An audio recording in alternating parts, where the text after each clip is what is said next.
ಶ್ರೀಪತಿಗೆ ಸೊಬಗನು ಉಡುಪತಿಗೆ ಶಾಂತಿಯನು ವಾಣಿಪತಿಗೆ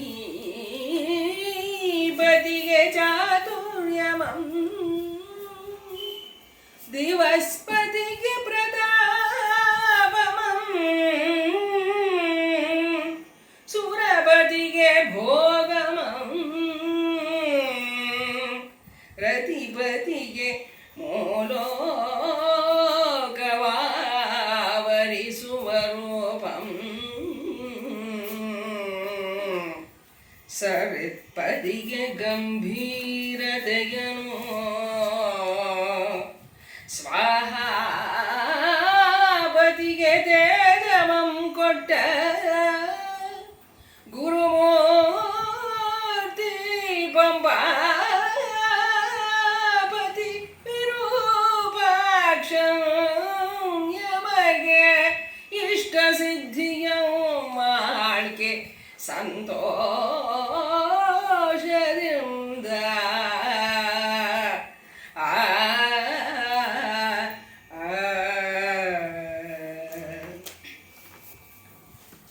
ಗಡಿಗೆಟ್ಟ ಲಿಂಗಗಳ ಒಪ್ಪಕ್ಕೆ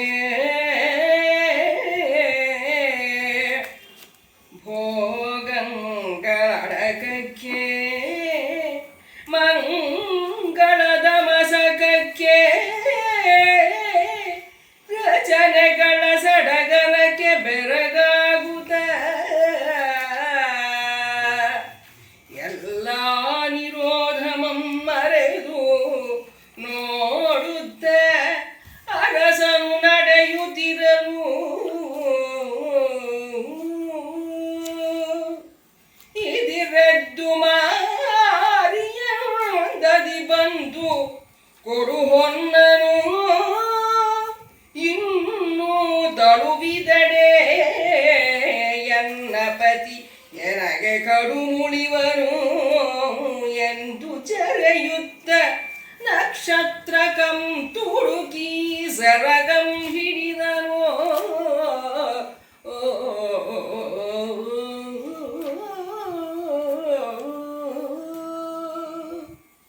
ಶ್ರೀ ಗುರುಭ್ಯೋ ನಮಃ. ನಿನ್ನೆ ದಿನ ಹರಿಶ್ಚಂದ್ರ ಕಾಶಿಗೆ ಬಂದಿದ್ದಾನೆ. ಆ ಕಾಶಿಯ ವಿಶ್ವನಾಥನ ನೋಡಿ ಬಹಳ ಭಾವುಕನಾಗ್ಬಿಟ್ಟಿದ್ದಾನೆ, ತುಂಬ ಸಂತೋಷಪಟ್ಟಿದ್ದಾನೆ. ಆ ವಿಶ್ವನಾಥನ ಆ ಒಂದು ರೂಪು, ಅವನ ಮಹಿಮೆ, ಅದಕ್ಕೆ ಅಗಾಧವಾಗಿ ಅದನ್ನು ಕೊಂಡಾಡಿ ಹೊಗಳಿ ಅದನ್ನೆಲ್ಲ ಅವನು ತುಂಬ ಆಸ್ವಾದಿಸ್ತಾ ಇದ್ದಾನೆ.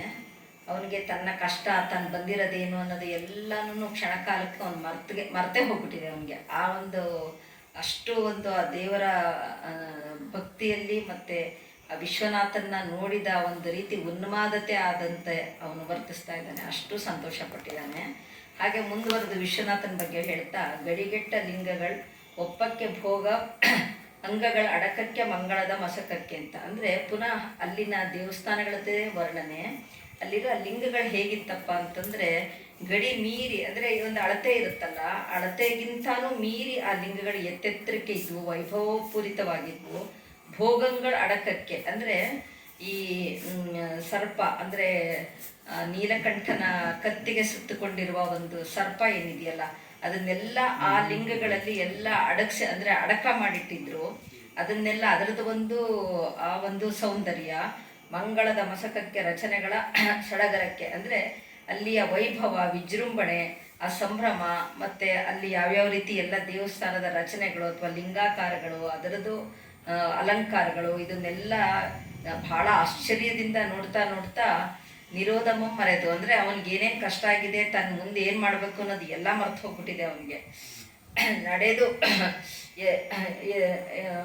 ನಡೆಯುತ್ತ ಇದಿರಿದ್ದು ಮಾರಿಯಂದದಿ ಇವನು ನಡ್ಕೊಂಡು ಹೀಗೆ ಬರ್ತಾ ಇರೋವಾಗ ಎದುರುಗಡೆಯಿಂದ ಮಾರಿಯಂದದಿ ಬಂದು ಕೊಡು ಹೊನ್ನ ನಿನ್ನು ಅಂತ ಇವನು ಯಾರು ನಕ್ಷತ್ರಕ ಬರ್ತಾನೆ.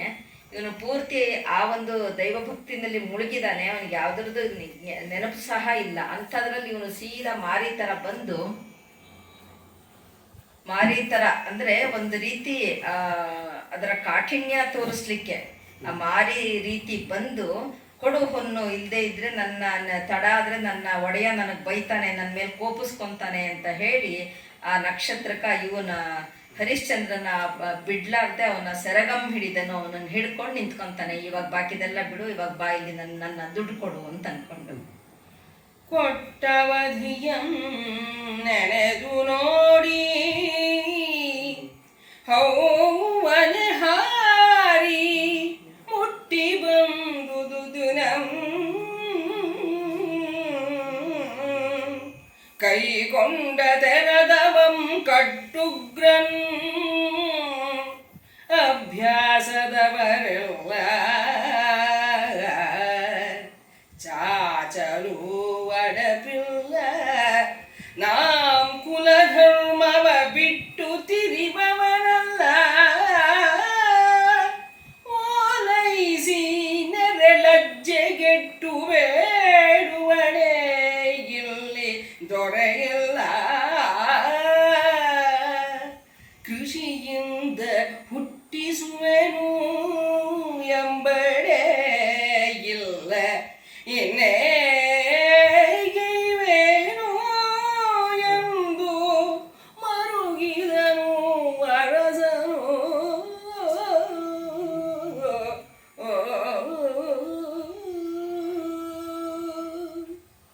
ನಕ್ಷತ್ರಕ್ಕ ಬಂದಿವನ್ನ ಎಚ್ಚರಿಸಿದಾಗ ಹರಿಶ್ಚಂದ್ರ ವಾಸ್ತವಕ್ಕೆ ಬರ್ತಾನೆ. ಆವಾಗ ಓಹೋ ದುಡ್ಡು ಕೊಡಬೇಕು, ಅವಧಿ ಮುಗಿತಾ ಬಂತು ಅಂತ ಆವಾಗ ಅವನಿಗೆ ಜ್ಞಾನೋದಯ ಆಗುತ್ತೆ. ಹೌವನೆ ಹಾರಿ ಅಂದರೆ ಅವನು ಓಹೋ ಹೌದು, ನಾ ಕೊಟ್ಟಿರೋ ಅವಧಿ ವಿಶ್ವಾಮಿತ್ರ ಕೊಟ್ಟಿರೋ ಅವಧಿ ಮುಗಿತಾ ಬಂತಪ್ಪ ಅಂತ ಹೇಳಿ ಗಾಬರಿ ಆಗುತ್ತೆ ಅವನಿಗೆ. ಗಾಬರಿಯಾಗಿ ಅಯ್ಯೋ ಹಾಗಾದ್ರೆ ಏನು ಮಾಡೋದು, ಈ ಮೊದಲೇ ಇವನು ಬೇರೆ ಈ ನಕ್ಷತ್ರಿಕ ಮಹಾಕೋಪಿ, ಭಾಳ ಉಗ್ರ ಇವನು. ಮತ್ತು ಇಲ್ಲಿ ನೋಡಿದ್ರೆ ನನಗೆ ಯಾರು ಪರಿಚಯದವರಿಲ್ಲ ಅಂದರೆ ಆವಾಗ ಅವನು ಒಂಥರ ಯೋಚನೆ ಮಾಡೋಕ್ಕೆ ಶುರು ಮಾಡ್ತಾನೆ. ಇಲ್ಲಿ ಬಂದ್ಬಿಟ್ಟಿದ್ದೀನಿ, ಈಗ ನಾ ಮುಂದೆ ಏನು ಮಾಡಬೇಕು, ಯಾರು ಗೊತ್ತಿಲ್ಲ, ಗುರಿ ಇಲ್ಲ, ಮತ್ತು ಕಾಲೂರಕ್ಕೆ ಜಾಗ ಇಲ್ಲ. ಅಂದರೆ ಕಾಶಿಪಟ್ಟಣ ಆವಾಗಲೇ ಎಷ್ಟು ಜನನಿಬಿಡವಾಗಿತ್ತು ಅಂತ ಅನ್ಸುತ್ತೆ ನಮಗೆ ಇದನ್ನು ಓದಿದಾಗ. ಕುಲಧರ್ಮವ ಬಿಟ್ಟು ತಿರುವವನಲ್ಲ. ಆಯ್ತಪ್ಪ ಈಗ ಎಲ್ಲೋ ಭಿಕ್ಷೆ ಬೇಡೋಣ ಅಂತಂದರೆ ನನ್ನ ಕುಲಧರ್ಮಕ್ಕೆ ಅದು ಒಗ್ಗಲ್ಲ, ಹಾಗೆ ನಾನು ಮಾಡೋಕ್ಕಾಗಲ್ಲ. ಓಲೈಸಿ ನೆರೆಲಜ್ಜೆಗೆಟ್ಟು ಬೇಡುವ ಅಡಿಲ್ಲಿ ದೊರೆ ಇಲ್ಲ. ಆಯಿತು, ನನ್ನ ಮಾನ ಮರ್ಯಾದೆ ಎಲ್ಲ ಬಿಟ್ಟು ರಾಜನ ಹತ್ರ ಹೋಗಿ ನಾವು ಬೇಡಿ ಕೊಡೋಣ ಅನ್ನೋಕ್ಕೆ ಇಲ್ಲಿ ಯಾರೂ ನನಗೆ ಗೊತ್ತಿಲ್ಲ, ಇಲ್ಲಿ ದೊರೆನೂ ಇಲ್ಲ. ಯಾಕಂದರೆ ವಿಶ್ವನಾಥನೇ ದೊರೆತಾನೆ ಅಲ್ಲಿಗೆ. ಕೃಷಿಯಿಂದ ಹುಟ್ಟಿಸುವೆನೆಂಬುದಕ್ಕೆ ಎಡೆ ಇಲ್ಲ. ಆಯಿತು, ಏನೋ ಉದ್ಯೋಗ ಮಾಡಿ ದುಡಿದು ಕೊಡೋಣ ಅನ್ನೋದಕ್ಕೆ ಜಾಗನೇ ಇಲ್ಲ, ನನಗೇನಿದೆ ಇಲ್ಲಿ, ಇನ್ನೇಗೈವೆನೆಂದು ಮರುಗಿದನು ಅರಸನು. ಅವನಿಗಷ್ಟು ದುಃಖ ಆಗುತ್ತೆ. ಒಂದು ಕ್ಷಣಕ್ಕೆ ಅವನು ಈ ವಾಸ್ತವಕ್ಕೆ ಬಂದ ತಕ್ಷಣ ತುಂಬ ದುಃಖ ಆಗುತ್ತೆ. ಇದನ್ನೆಲ್ಲ ನೆನೆಸ್ಕೊಂಡ ತಕ್ಷಣ ಏನಪ್ಪ ಕತೆ ಹೀಗಾಯಿತು ಅಂತ ಅಂದ್ಕೊಂಡು. ಏಗೈವೇ ಚಿಂತಾಗ್ನಿಯುರಿಯ ಹೊಯ್ಲಿಂ ಕರಗಿ ಹೋಗದಿರನು ಎಚ್ಚರಿಸಬೇಕು ಎಂದು ಸದಿ ಅವಧಿ ಮೇಗರಡು ಜಾವವು ಇದರೊಳಗೆ ತಿದ್ದುವ ಬುದ್ಧಿಯಂ ಕಾಣಬೇಕಲ್ಲದೆ ಮೂಗು ಬಟ್ಟಿದ್ದಡೆ ಏನವುದು ಎಂದಡೆ ಇರದೆ ಬಳಿಕೆಗೈವೆ ಹೇಳೆನಲು ಸಾಲದಲ್ಲಿ ಪೋದನಿತು ಪೋಗಲಿ ಎಮ್ಮಿಬ್ಬರಂ ಮಾರಿ ಬಳಿ ಕುಳಿದುದಂ ಕಾಣು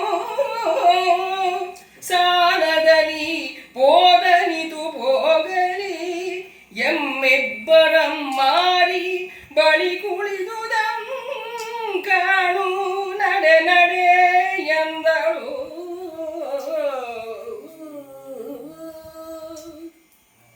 ಅಂದರೆ ಚಂದ್ರಮತಿ ಬಹಳಷ್ಟು ನಾವು ಹಿಂದೆ ಅವಳ ಒಂದು ಶ್ರದ್ಧೆ, ಅವಳ ಒಂದು ದೊಡ್ಡ ಗುಣ, ಅವಳ ಒಂದು ತ್ಯಾಗ, ಇದನ್ನೆಲ್ಲ ನೋಡ್ಕೊಂಡು ಬರ್ತಾ ಇದ್ದೀವಿ. ಅದನ್ನೇ ಇಲ್ಲಿ ಮುಂದುವರಿಸ್ತಾಳೆ ಕವಿ. ಅದನ್ನು ಹೇಳ್ತಾನೆ, ಈ ಹರಿಶ್ಚಂದ್ರನಿಗೆ ಇನ್ನೇನಪ್ಪ ಮಾಡೋದು, ಮುಂದೆ ದಾರಿನೇ ಇಲ್ಲ ಅನ್ನಷ್ಟು ತುಂಬ ಚಿಂತಾಕ್ರಾಂತ ಆಗ್ಬಿಟ್ಟಿದ್ದಾನೆ.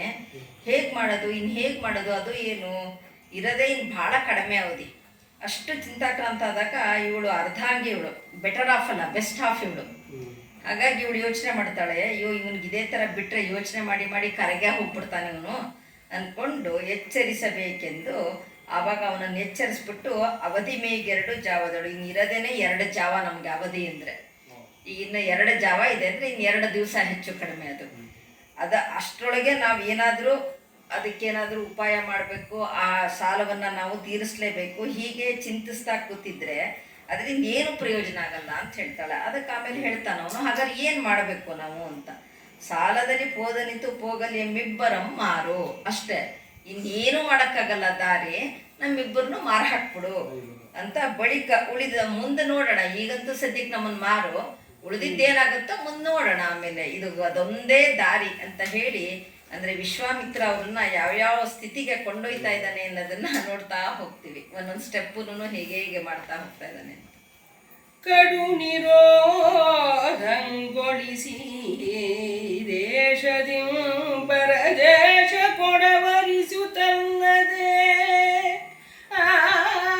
ನಿದ್ದು ನಿಮ್ಮ ಮಾರುಗೊಡಲಾಪೆನೆ ನಿದ್ದು ನಿಮ್ಮ ಮಾರುಗೊಡಲಾಪೆನೆ ಎಂದಡೆ ಎಲೆ ಮರುಳೆ ಸರ್ವಕ್ಕೆ ಮೊದಲು ಸತಿಸುತ್ತರೋ ತನ್ನ ಒಡಲು ಕಡೆ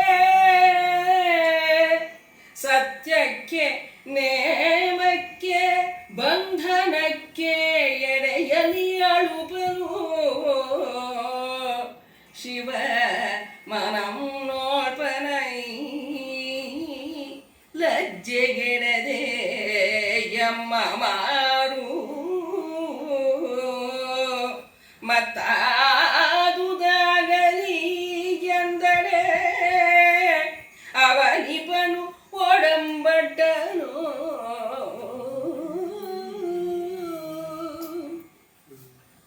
ಇಲ್ಲಿ ನಿಜವಾಗ್ಲೂ ಚಂದ್ರಮತಿದು ಎಂಥ ಒಂದು ಅವಳ ಪಾತ್ರ ಇಲ್ಲಿ ಅಂತಂದರೆ, ಹರಿಶ್ಚಂದ್ರನಿಗೆ ಹಾಗೆ ಬಿಟ್ಟಿದ್ರೆ ಏನು ಮಾಡ್ತಿದ್ನೋ ಗೊತ್ತಿಲ್ಲ, ಬರೀ ಯೋಚನೆ ಮಾಡೋದ್ರಲ್ಲೇ ಕಾಲ ಕಳೆದು ಅವಧಿ ಮುಗಿಸ್ಕೊಂಡು ಮತ್ತೆ ಹುಸಿಕಾರ ಅನ್ನಿಸ್ಕೊಂಡ್ಬಿಡ್ತಿದ್ನೋ ಏನೋ. ಆದರೆ ಇವಳ ಸಮಯೋಚಿತ ಪ್ರಜ್ಞೆ ಹೇಗಿತ್ತು, ಕಾರ್ಯೇಶು ದಾಸಿ ಕರುಣೇಶು ಮಂತ್ರಿ ಅಂತ ಹೀಗೆ ಒಂದು ಏನು ಹೇಳ್ತೀವಲ್ಲ ನಾವು, ಹೆಂಡತಿಯಾದವಳು ಹೇಗೆ 6 ಗುಣಗಳನ್ನು ಹೊಂದಿರಬೇಕು ಅಂತ, ಅದೇ ಹುಡುಗಿ ಇಲ್ಲಿ ಬಹಳ ಚೆನ್ನಾಗಿ ಒಪ್ಪುತ್ತೆ ಅನಿಸುತ್ತೆ. ಅಂದರೆ ಅದು ಸರಿಯಾಗಿ ಆ ಹೊತ್ತಿಗೆ ಅವನ್ನ ಎಚ್ಚರ ಮಾಡಿ ಅವನಿಗೆ ಬುದ್ಧಿ ಹೇಳಿ ಏನು ಮಾಡಬೇಕು, ಮುಂದಿನ ಮಾರ್ಗ ಹೇಗೆ ಅನ್ನೋದನ್ನು ತೋರಿಸ್ತಾಳೆ. ಆದರೆ ಹರಿಶ್ಚಂದ್ರನಿಗೆ ಎಷ್ಟು ಬೇಜಾರಾಗುತ್ತೆ ಅಂದರೆ, ಈಗಾಗಲೇ ನಿಮ್ಮನ್ನು ಇಷ್ಟು ಕಷ್ಟಕ್ಕೆ ಕಡು ನಿರೋಧಮಗೊಳಿಸಿ ದೇಶದಿಂದ ಪರದೇಶಕ್ಕೆ ಕೊಡವರಿಸಿ, ಅಂದರೆ ಫಸ್ಟು ಇಷ್ಟೆಲ್ಲ ಕಷ್ಟ ಕೊಟ್ಟು ಅದನ್ನೆಲ್ಲ ತಾಪತ್ರಯ ಪಡಿಸಿದ್ದೀನಿ, ಅದರ ಜೊತೆಗೆ ದೇಶದಿಂದ ಪರದೇಶಕ್ಕೆ ತಗೊಂಬಂದು ನಿಲ್ಲಿಸಿದ್ದೀನಿ, ಇನ್ನು ಮುಂದೇನು ಅಂದರೆ ಇದ್ರ ಜೊತೆಗೆ ನಿಮ್ಮನ್ನು ಮಾರು ಹಾಕ್ಬಿಡೋಕ್ಕಾಗತ್ತಾ ಅಂತ ಬಹಳ ಬೇಜಾರು ಮಾಡ್ಕೊತಾನೆ. ಅದಕ್ಕೆ ಮತ್ತೆ ಅವಳು ಸಮಾಧಾನ ಮಾಡ್ತಾಳೆ ಚಂದ್ರಮತಿ, ಏನು ಮಾಡೋಕ್ಕಾಗಲ್ಲ, ಮೊದಲು ಸತಿಸುತ್ತಲು ತನ್ನ ಮೊಡಲು, ಒಂದು ನಾವು ಈಗ ಸತ್ಯಕ್ಕೆ ಬದ್ಧರಾಗಬೇಕು ಅಂತ ಅಂದರೆ ಹೆಂಡತಿ ಮಗನ್ನ ಮೊದಲು ಮಾರು, ನಂತರ ನಿನ್ನನ್ನು ಮಾರ್ಕೊ, ತನ್ನ ಒಡಲು ಕಡೆ ಸತ್ಯಕ್ಕೆ ನೇಮಕ್ಕೆ ಬಂಧನಕ್ಕೆ ಎಳೆಯಲ್ ಅಳುಪಲು ಶಿವ ಮನಂ ನೋಡ್ಪನೆ ಅಂತ. ಅಂದರೆ ಈಗ ನಾವು ಈ ರೀತಿ ಇದಕ್ಕೆಲ್ಲ ಅಯ್ಯೋ ಹೀಗೆ ಅಂತ ಬೇಜಾರು ಮಾಡ್ಕೊಂಡು ಕೂತ್ಕೊಂಡ್ರೆ ಸತ್ಯ ಧರ್ಮನ ನಾವು ಉಳಿಸೋದು ಹೇಗೆ? ಆ ಸತ್ಯಕ್ಕಾಗಿ ನಮ್ಮ ಒದ್ದಾಟ ಇಷ್ಟೆಲ್ಲ. ಹಾಗಾಗಿ ಮೊದಲು ನಾವು ಸತ್ಯವನ್ನು ಉಳಿಸ್ಕೊಳ್ಳೋದನ್ನ ನೋಡಬೇಕಾಗಿದೆ. ಮತ್ತು ನಾವು ಈ ಥರ ಸತ್ಯನ ಬಿಟ್ಟು ಬೇರೆ ಯಾವುದೋ ಯೋಚನೆ ಮಾಡಿದ್ರೆ ಶಿವನ್ನ ಮೆಚ್ಚೋಕ್ಕಾಗುತ್ತಾ? ಶಿವ ಮೆಚ್ತಾನ ನಮಗೆ? ನಾವು ಇದಕ್ಕೆ ಹಿಂಜರಿದ್ರೆ ಹಾಗೆ ಮಾಡೋಕ್ಕಾಗಲ್ಲ. ಶಿವನ್ನ ನಾವು ಮೆಚ್ಚಿಸ್ಲೇಬೇಕಾಗುತ್ತೆ. ಇದಕ್ಕೆ ಲಜ್ಜೆಗೆಡಬಾರ್ದು, ಅಂದರೆ ನಾಚಿಕೆ ಪಟ್ಕೋಬಾರ್ದು, ಬೇಜಾರು ಪಟ್ಕೋಬಾರ್ದು. ಮಾರು, ಮತ್ತಾದದಾಗಲಿ, ನಮ್ಮನ್ನಂತೂ ಇವಾಗ ಮಾರು, ಸತ್ಯ ಉಳಿಸ್ಕೊ, ಮುಂದೇನಾಗುತ್ತೋ ಅದನ್ನು ನೋಡೋಣ ಅಂತ ಹೇಳಿ ಬುದ್ಧಿ ಮಾತು ಹೇಳಿ ಸಮಾಧಾನವಾಗಿ ಅವನನ್ನು ಒಪ್ಪಿಸ್ತಾಳೆ. ಇದಕ್ಕೆ ಕೊಡದೀಪಂ ಸತಿಸುತರ ತಲೆಗಳಲ್ಲಿ ಹುಲುಗಟ್ಟಿ ನಡೆದು ಕೈ ಬಿಡಿದು ಮುಂದೊಡ್ಡಿ ತೋರುತ್ತಂ ಗಡಿಗಳು ಬೀದಿಯೊಳು ಸಂಚರಿಸುತ್ತ ಪುರದೊಳು ಓರಂತೆ ನಾಚಿಕೆಯ ನುಡಿದು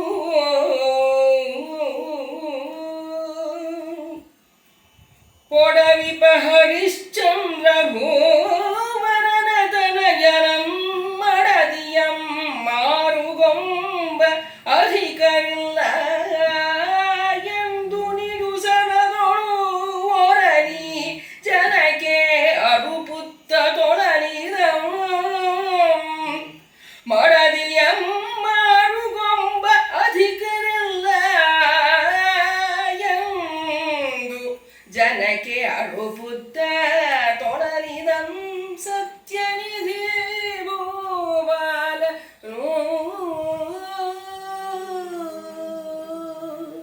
ಅಂದರೆ ಇಲ್ಲಿ ನಾವು ಎಂತಹ ಒಂದು ಹೆಪ್ಪುಗಟ್ಟ ಅಂತ ಪರಿಸ್ಥಿತಿ ನೋಡ್ತೀವಿ. ಹೆಂಡತಿ ಮಗನ್ನ ಇಬ್ಬರು ತಲೆ ಮೇಲೂ ಹುಲ್ಲು ಹೊರಿಸಿ ಅವರನ್ನು ಮುಂದೆ ನಡೆಸ್ಕೊಂಡು ಗಡಿಯೊಳಗೆ, ಬೀದಿಯೊಳಗೆ, ಸಂದಿಯೊಳಗೆ, ಪುರದೊಳಗೆ, ಅಂದರೆ ಎಲ್ಲ ಗಲ್ಲಿನಲ್ಲೂ ಅವರನ್ನು ಕರ್ಕೊಂಡು ಪೊಡಬಿಪ ಅಂದರೆ ರಾಜ ಹರಿಶ್ಚಂದ್ರ ತನ್ನ ಹೆಂಡತಿಯನ್ನ ಮತ್ತೆ ಮಗನನ್ನ ಮಾರ್ತಾ ಇದ್ದಾನೆ, ಯಾರು ಕೊಂಡ್ಕೊಳ್ಳಿ, ಯಾರು ಕೊಂಡ್ಕೊಳ್ಳೋರಿಲ್ವಾ ಅಂತ ಹೇಳಿ, ಯಾರೂ ಬರ್ತಿಲ್ವಲ್ಲ ಅಂತ ನಿಟ್ಟುಸಿರು ಬಿಟ್ಕೊಂಡು ಮತ್ತೆ ಜನಕ ನರುಪುತ್ತ ಎಲ್ಲರಿಗೂ ಹೇಳ್ತಾ ಇದ್ದಾನೆ, ಯಾರು ಕೊಂಡ್ಕೋಬೋದು ಅಂತ ಹೇಳಿ, ಯಾರು ಬರ್ತಿಲ್ಲ ಅಂತ ಹೇಳಿ ಅವನಿಗೊಂದು ರೀತಿ ಆತಂಕನೂ ಆಗ್ತಾ ಇದೆ. ಇನ್ನೂ ಎಷ್ಟೊತ್ತಾಗುತ್ತೋ ಏನೋ, ಇನ್ನಿರದೇ 2 ಜಾವ ಅಂತ ಅಂದ್ಕೊಂಡು ಉದ್ದಕ್ಕೂ ಅವರಿಬ್ಬರನ್ನ ಮಾರ್ಕೊಂಡು ಎಲ್ಲ ಊರು ತುಂಬ ಸುತ್ತಾ ಇದ್ದಾನೆ ಹರಿಶ್ಚಂದ್ರ. ಅನಿಮಿತ್ತ ಮುನಿಪನ ಬೆಸದೊಳು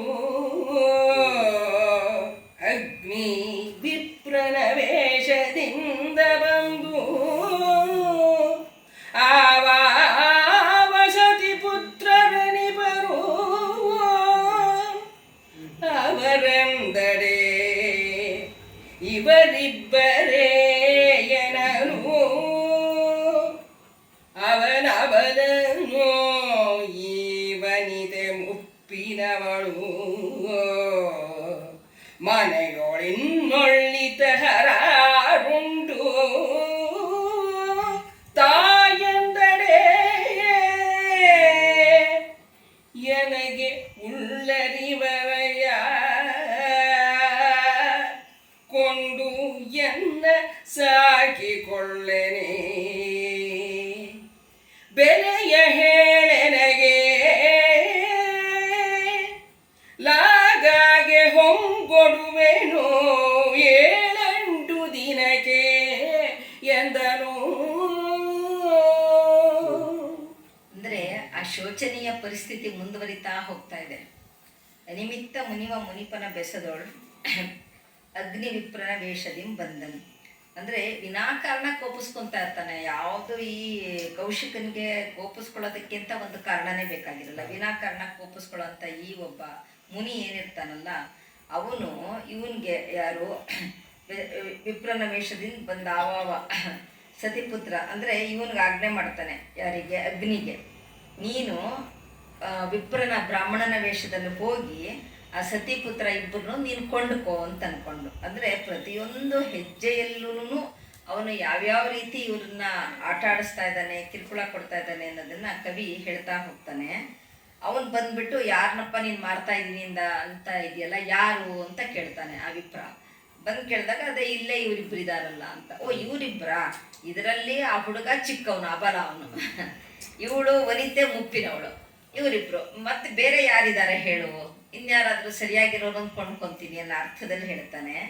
ಅದಕ್ಕೆ ಮನೆಯೊಳಗೆ ಇನ್ಯಾರಿದ್ದಾರೆ ಅಂದ ಹೊತ್ತಿಗೆ ಇನ್ಯಾರೂ ಇಲ್ಲ ಮನೆ ಒಳಗೆ, ಇವರಿಬ್ಬರನ್ನೇ ನೀನು ತಗೊಂಡು ಸಾಕೋಬೇಕು, ಇವರಿಬ್ಬರನ್ನ ಬಿಟ್ಟು ಮತ್ತೆ ಯಾರೂ ಇಲ್ಲ ಅಂದಾಗ ಹಾಗಾದರೆ ಬೆಲೆ ಹೇಳು ನೀನು ಅಂತ ಹೇಳಿದಾಗ, ಗಿಟ್ಟಿದ್ರೆ ನಾ ತಗೊತೀನಿ, ಇವ್ರನ್ನ ಮಾರ್ತಿದ್ಯಲ್ಲ ಅವ್ರ ಬೆಲೆ ಎಷ್ಟು ಹೇಳು, ಗಿಟ್ಟಿದ್ರೆ ತಗೊತೀನಿ, ಮತ್ತು ಅದು ಏನು 7-8 ದಿನಕ್ಕೆ ಹೊಂಗೊಡುವೆ, 7-8 ದಿನಕ್ಕಿಂತನೂ ಮತ್ತು ಹಣ ಕೊಡೋದು ಯಾವಾಗ? ಇನ್ನು 7-8 ದಿವಸ ಬಿಟ್ಟು.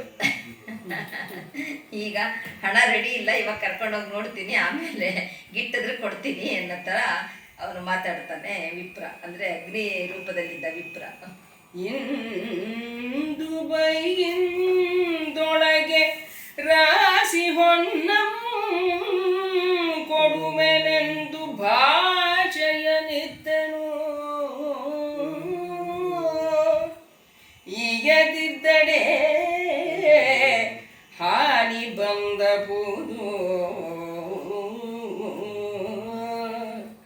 ಲಾಗನರಸದೆ ನಿನ್ನ ಮನಕ್ಕೆ ಬಂದನಿತರ್ಥಮಂ ಕರುಣಿಸು ತಂದೆ ಎನೇ ವನಿತೆಗಿಪ್ಪತ್ತು ಸಾಸಿರವನು ಈ ನಂದ ನಂಗೆ 20 ಸಾಸಿರವನೀವೆನು ಎನೆ ಬಂದುದೆವು ಎನಿಸುವುದು ಎಮ್ಮ ತೆರಕಾರಂಗೆಂದನನು ಬಂದುದು ಎನಿಸಿದನಾಗಳು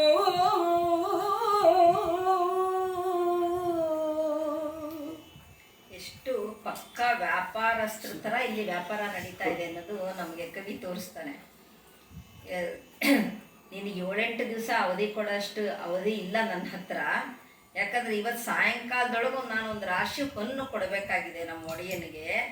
ಹಾಗಾಗಿ ಯಾವಾಗ್ಲೂ ಅರ್ಜೆಂಟ್ ಇದ್ದಾಗ ಅದು ಯಾರು ಎಷ್ಟು ಕೊಂಡ್ಕೊತಾರೋ ಅಷ್ಟಕ್ಕೆ ತಾನೆ ಅದು ವ್ಯಾಪಾರದ ಒಂದು ನಿಯಮ ಹಾಗೆ ನಡೀತಾ ಇರುತ್ತಲ್ಲ. ಆ ಥರ ನೀನು ಏನು ಕೊಡ್ತೀಯೋ ಕೊಡಪ್ಪ ಕಡೆಗೆ, ಅದನ್ನು ನಾನು ತಗೊತೀನಿ. ಇನ್ನು ಚೌಕಾಸಿ ಮಾಡಬೇಡ. ಲಾಗನರಸದೆ ನಿನ್ನ ಮನಕ್ಕೆ ಬಂದಿದ ಅರ್ಥಮಂ ಕರುಣಿಸು ಅಂತ ಹೇಳ್ತಾನೆ. ಅದಕ್ಕೆ ಇವನು ಆಯಿತು ಇರಲಿ ಹಾಗಿದ್ರೆ ಅಂದ್ಬಿಟ್ಟು ಈ ವನಿತೆಗೆ 20,000, ಈ ಮಗುಗೆ ಇವನಿಗೆ 20,000 ಇಬ್ರಿಗೂ ಕೊಡ್ತೀನಿ ಅಂದಾಗ ಇವನಿಗೆ ಚೌಕಾಸಿ ಮಾಡೋದಕ್ಕೆ ಹೆಚ್ಚಿಗೆ ಕೇಳೋಕ್ಕೆ ಅಲ್ಲಿ ಏನೂ ಆಸ್ಪದನೇ ಇಲ್ವಲ್ಲ ಆ ಪರಿಸ್ಥಿತಿನಲ್ಲಿ. ಆಗಲಿ ಆಯಿತು ಅಷ್ಟೇ ಅಂತ ಸಂದಿತ್ತು. ಬಂತು ಅಂತ ಹೇಳು ನೀನು ಅಂತಾನೆ. ಬಂತು ಅಂತ ಹೇಳ್ತಾನೆ. ತೆರೆಕಾರಗೆಂದೆನಲು ಬಂದು ಅವನ ಹತ್ರ ನಮ್ಮ ತೆರೆಕಾರ ಏನು ಬಂದಿದ್ದಾನಲ್ಲ ಅವನ ಹತ್ರ ಬಂತು ಅಂತ ಅನ್ಸಿದ್ರೆ ಆಯ್ತು, ಅವನ ಹತ್ರ ಹೇಳಿಸ್ಬೇಕು ಅಂತ. ಇವನ್ ಬಂತು ಅಂತ ಇವನು ಹೇಳಿದ್ರೆ ಸಾಲಲ್ವಲ್ಲ, ಅವನ್ ಬಂತು ಅನ್ಬೇಕು. ಅಂದ್ರೆ ಅಲ್ಲಿಗೆ ವ್ಯಾಪಾರ ಮುಗೀತು ಅಂತ ಆಗಿನ ಕಾಲದ ನಿಯಮ ಅದು. ಬಂತು ಫಸ್ಟ್ ಮಾತಲ್ಲ ಅದು ಬಂದ್ಬಿಡ್ಬೇಕು. ಬಂದುದೇ ನಕ್ಷತ್ರ ನಾಮ ಮುನಿಯನಲು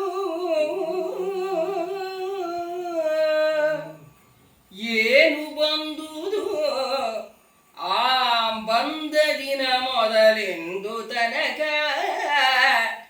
ಎನ್ನ ಹಿಂದುಳಿದ ಬತ್ತಾಯ ಬಂದುದು ಎನ್ನೊಡೆಯಂಗೆ ಕೊಡುವ ಹೊಸ ರಾಶಿ ಹೊನ್ನ ತಂದೀಗ ಕೊಡು ಕೊಡದಡೆ ಇಲ್ಲೆನ್ನು ಹೋಗಬೇಕೆಂದಡೆ ಈ ಹೊನ್ನ ಬತ್ತಾಯಕ್ಕೆ ತೆರುವನಲ್ಲ ಎಂದಡೆ ಈ ಮಧ್ಯಸ್ಥ ವಿಪ್ರಮೆಚ್ಚಲು ಕೊಂಬೆನು ಅವನೀಶ ಕೇಳೆಂದನು.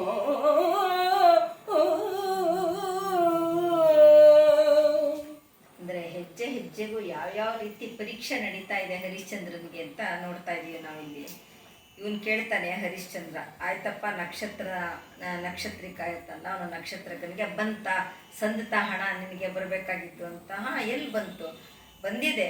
ನಾನು ಮೊದಲನೇ ದಿವಸದಿಂದ ಹೊರಟು ಇಲ್ಲಿವರೆಗೂ ನಿನ್ನ ಜೊತೆ ನಾನು ಬಂದಲ್ಲ, ಅದು ಬತ್ಯೆ TADA ಅದಷ್ಟೇ ಸಂದಾಯ ಆಗಿರೋದು. ಅದು ಬಿಟ್ಬಿಟ್ಟು ಆ ಮೂಲಧನ ಏನಿದೆಯಲ್ಲ, ಮೂಲ ಸಾಲ ಅದೇನು ಬಂದಿಲ್ಲ. ಪ್ರಿನ್ಸಿಪಾಲ್ ಅಮೌಂಟ್ ಏನಿದೆಯಲ್ಲ ಅದನ್ನ ಹಾಗೆ ಬ್ಯಾಂಕ್ನವ್ರಿಗೆ ಗೊತ್ತಿರುತ್ತೆ, ಅದು ಬರೀ ಬಡ್ಡಿ ಬಂತು ಅನ್ನೋದು. ಹಾಗಾಗಿ ಇದು ನನ್ನ ಖರ್ಚಿಗೆ ಬಂದಿದೆ ದುಡ್ಡು ಹೊರತು ಈ 40,000 ಹೊನ್ನು ಮೂಲ ಸಾಲ ಏನ್ ಕೊಡ್ಬೇಕಲ್ಲ ಅದು ಅವನು ಕೊಡ್ಲೇಬೇಕು, ನೀನು ಅದಿನ್ನೂ ಬಂದಿಲ್ಲ ಅಂತ ಹೇಳ್ತಾನೆ. ಅದು ಇವನು ಗಾಬರಿ ಆಗೋಗುತ್ತೆ ಹರಿಶ್ಚಂದ್ರನ್ಗೆ. ಹೀಗಂದ್ರೆ ಏನು?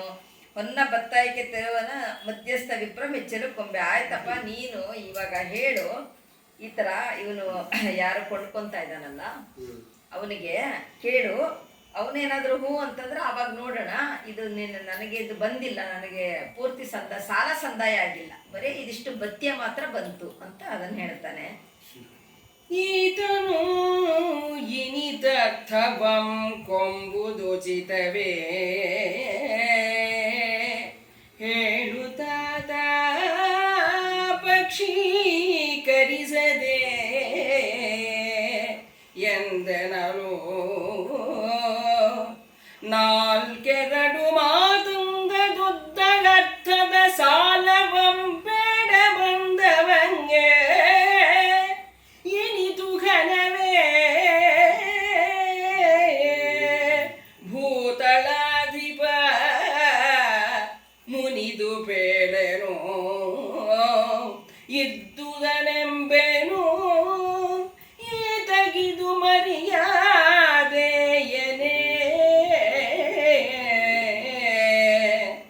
ಜಲವನುಳಿದ ಅಬುಜಕ್ಕೆ ಆ ತರಣಿ ಮುನಿವನು ಎನೆ ನೆಲೆಗೆಟ್ಟು ಬಂದವರ್ಗೆ ಮುನಿಯದವರಾರು ಎಂದನು.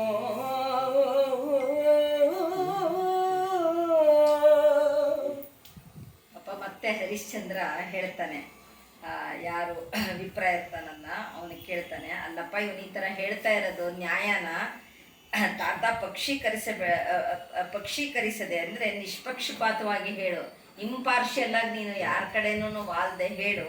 ಇವನು ಈ ರೀತಿ ಬರೀ ಭತ್ಯೆಗೆ ಅದನ್ನ ಸಾಟಿ ಮಾಡ್ಕೊತಾ ಇದ್ದಾನೆ, ಮೂಲ ಸಾಲ ಬೇರೆ ಅಂತ ಹೇಳ್ತಾನೆ, ಇದು ನ್ಯಾಯನ ಅಂತ ಹೇಳೋದಕ್ಕೆ ಇವನೇನು ಹೇಳ್ತಾನೆ, ಆ ನಾಲ್ಕೆರಡು ಮಾತುಂಗದ ಉದ್ದದ ಅರ್ಥವ ಸಾಲವಂ ಬೇಡ ಬಂದವನಿಗೆ ಇಂತು ಘನವೇ ಅಂತ ಅಷ್ಟು ನೀನು ಕೊಡ್ತಾ ಇದ್ಯಾ. ಆನೆ ಮೇಲೆ ನಿಂತ್ಕೊಂಡು ಕವಡೆ ಮಾಡಷ್ಟು ಹೊನ್ನ ರಾಶಿ ಅದನ್ನ ಕೇಳಕ್ ಬಂದಿರೋನು ಇವನು. ಅವನಿಗೆ ಇಷ್ಟು ಕೊಡೋದು ಯಾವ ಮಹಾ ದೊಡ್ಡದು ಬತ್ಯೆ, ಇಷ್ಟು ಟಿ ಎ ಏನು ಭಾಳ ದೊಡ್ಡದಲ್ವೇ ಅಲ್ಲ. ಹಾಗಾಗಿ ನೀನು ಭೂತಳಾದೀಪ ಮುರಿದು ಪೇಳೆನ್ ಇರ್ದುದನ್ ಎಂಬೆ ನೋಡು, ನೀನು ಕೋಪಿಸ್ಕೋಬೇಡ, ಇರೋದನ್ನ ನಾನು ಹೇಳ್ತಾ ಇದ್ದೀನಿ. ಅವನ ಘನತೆಗೆ ಅವನ ಮರ್ಯಾದೆಗೆ ಆ ತೆರೆಕಾರನಿಗೆ ಇಷ್ಟಾದರೂ ಕೊಡಲೇಬೇಕು. ಇದು ಅವನು ಕೇಳ್ತಾ ಇರೋದು ಸರಿಯಾಗಿದೆ ಅಂತ ಹೇಳಿದ ತಕ್ಷಣ ಪಾಪ ಹರಿಶ್ಚಂದ್ರನ್ ಭಾಳ ಬೇಜಾರಾಗುತ್ತೆ. ಅವಾಗ ಹೇಳ್ತಾನೆ ಅವನು, ಈ ತಾವರೆ ಹೂವು ನೀರಿಂದ ಹೊರಗಡೆ ಬಂದಾಗ ಸೂರ್ಯ ಅದ್ರ ಮೇಲೆ ಸಿಟ್ಟು ಮಾಡ್ಕೊತಾನೆ, ಅದ್ರ ಮೇಲೆ ಕೋಪಿಸ್ಕೊತಾನೆ. ಜಲವನ್ ಉಳಿದ ಅಬುಜ ಆ ತರುಣಿ ಮುನಿವನೇನೆ ಅವ್ರ ಮೇಲೆ ಕೋಪಿಸ್ಕೊಂತಾರೆ. ನೆಲೆಗೆಟ್ಟು ಬಂದವರಿಗೆ ಮುನಿಯದವರಾರೆಂದರು. ಆ ತರುಣಿ ಆ ತಾವರೆ ಮೇಲೆ ಕೋಪಿಸ್ಕೊಂತಾನೆ. ಹಾಗೇನೆ ಎಲ್ಲ ದಿಕ್ಕೆಟ್ಟು ಬಂದಿದ್ದೀನಿ ನಾನು, ಇನ್ನು ನಮ್ಮಂಥವ್ರ ಮೇಲೆ ಬಡಪಾಯಿಗಳ ಮೇಲೆ ಯಾರು ಕೋಪಿಸ್ಕೊಳ್ಳಲ್ಲ. ಹೀಗೆ ಇದು ಈ ಥರ ಎಲ್ಲ ಮಾಡೋದು ಸಹಜ ಅನ್ನೋ ಅರ್ಥದಲ್ಲಿ ಪಾಪ ಹರಿಶ್ಚಂದ್ರ ತಗೊಳ್ತಾನೆ. ವಿನಯದಿಂ ಕಂಡು ನುಡಿದಡೆ ಎನ್ನಂ ನಿನಗೆ ಮುನಿದನೆಂದಂಬೆ ನೀ ಮುನಿದು ಮಾಡುವುದೇನು ಜನಪ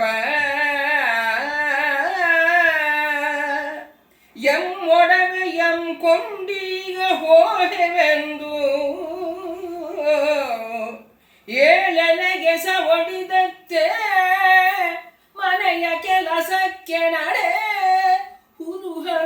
ಹುಳುಹುಳ್ಳಿ ತರಲು ಕಾನನಕ್ಕೆ ಹೋಗೇಳೆಲವೋ ಚಿನ್ನ ಎಂದು ಅಕಟ ಮಾನಿನಿಯರಂ ಕುಮಾರನಂ ತರೆದನು. ಆ ಕಪಟವಟು ವೇಷಮಯದ ಅನಿಲ ಸಖನು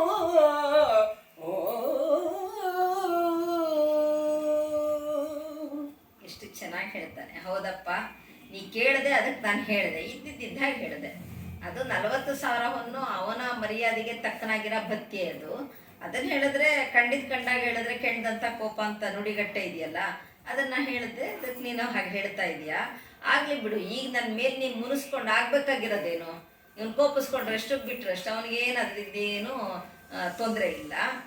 ಮಾಡುವುದೇನು, ನೀ ಮುನಿದು ಮಾಡುವುದೇನು ಜನಪ. ಆಯಿತು, ನೀ ಏನು ಬೇಕಾದ್ರೂ ಮಾಡ್ಕೊ, ಕೋಪಿಸ್ಕೊ, ಏನಾದ್ರು ಮಾಡ್ಕೊ. ಎಂ ಒಡವೆ ಎಂ ಕೊಂಡೀಗ ಹೋಹೆವಂ. ನಮಗೆ ನಾವೇನು ತೊಗೊಂಡಿದ್ದೀವಲ್ಲ, ಕೊಂಡ್ಕೊಂಡಿರೋ ವಸ್ತುಗಳು, ಅದನ್ನು ತೊಗೊಂಡು ನಮ್ಮ ಪಾಡಿಗೆ ನಾವು ಹೋಗ್ತಾ ಇರ್ತೀವಿ ಅಂದ್ಕೊಂಡು ಸವಡಿದೊತ್ತೆ ಮನೆಯ ಕೆಲಸಕ್ಕೆ ನಡೆ ಅಂಥೇಳಿ, ಕೆಲ್ಸಕ್ಕೆ ಬರದೇ ಇದ್ದವಳೆ ನಡಿ ಮನೆಗೆ ಅಂಥೇಳಿ ಆ ಮಗನಿಗೂ ನಡೆ ಹುಳ್ಳಿ ತರಲು ಕಾನನಕ್ಕೆ ಹೋಗೆಲವೋ ಚಿನ್ನ.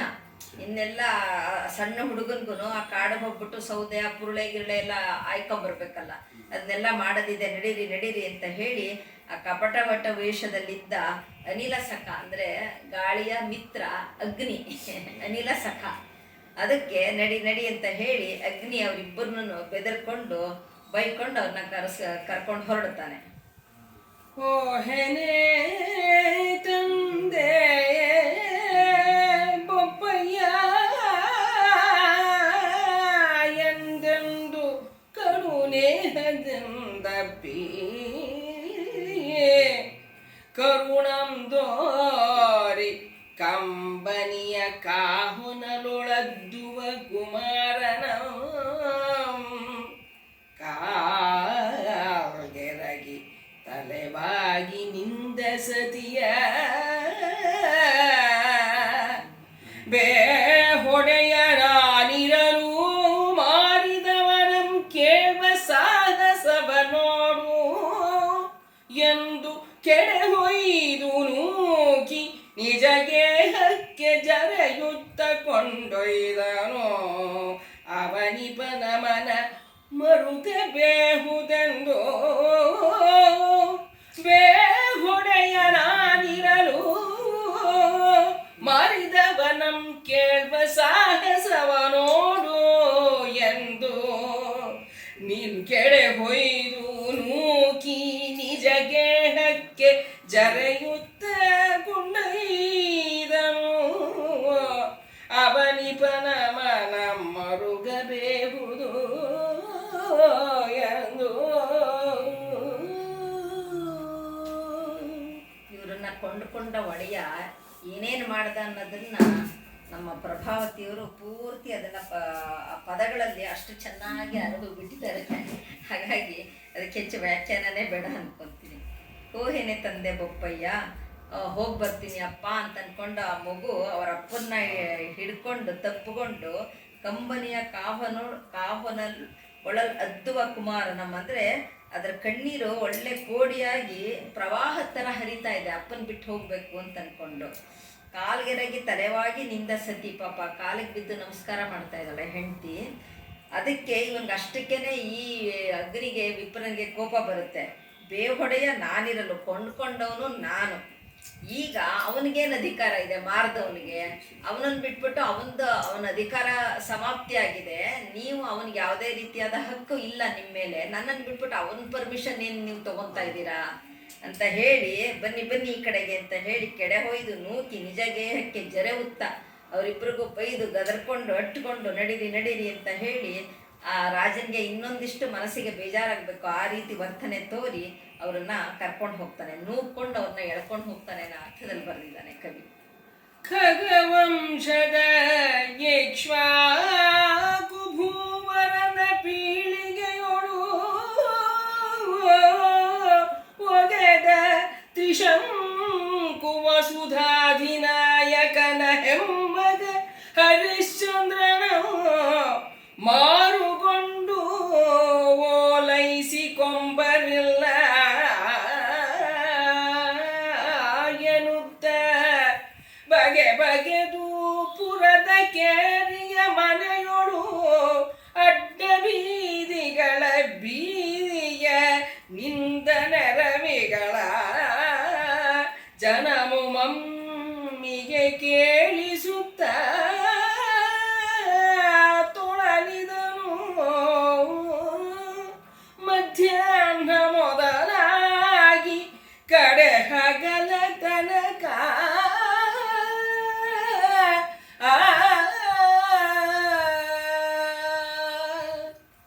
ಇಂಥ ವಂಶದ ರಾಜ ಇವನು. ಖಗವಂಶ ಅಂದರೆ ಸೂರ್ಯ ವಂಶದ ಇಕ್ಷ್ವಾಕು ವಂಶದವನು, ಆ ಪೀಳಿಗೆಯವನು ಇವನು. ತ್ರಿಶಂಕುವಿನ ಹಿರಿಯ ಮಗ. ತ್ರಿಶಂಕು ಅಂದರೆ ಎಂಥ ಒಂದು ದೊಡ್ಡ ರಾಜ ಅವನು, ಅಂಥವನ ಹಿರಿಯ ಮಗ ಇವನು, ಹೆಮ್ಮಗ ಹರಿಶ್ಚಂದ್ರ.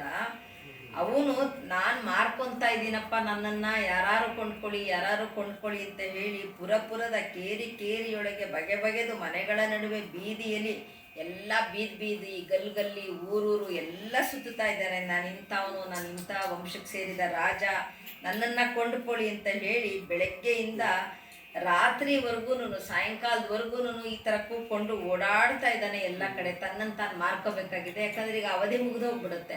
ಅಷ್ಟರೊಳಗೆ ಈಗ ತನ್ನನ್ನು ಮಾರ್ಕೊಂಡು ಸಾಲ ತೀರಿಸ್ಬೇಕಾಗಿದೆ. ಅಂಥ ಒಂದು ಪರಿಸ್ಥಿತಿಗೆ ಹರಿಶ್ಚಂದ್ರ ಬಂದು ನಿಲ್ತಾನೆ. ಮಡದಿಯ ನಿರಿಸಿಕೋ ಎಂದು ನಾಂ ಬೇಡಿಕೊಂಡಡೆ ನೀರಿಲನೆಯರನೊಲ್ಲೆಂಬಣ್ಣನಂ ಕಡೆಗೆ ಅನಾಮಿಕನ ಕಿಂಕರನಾಗಿ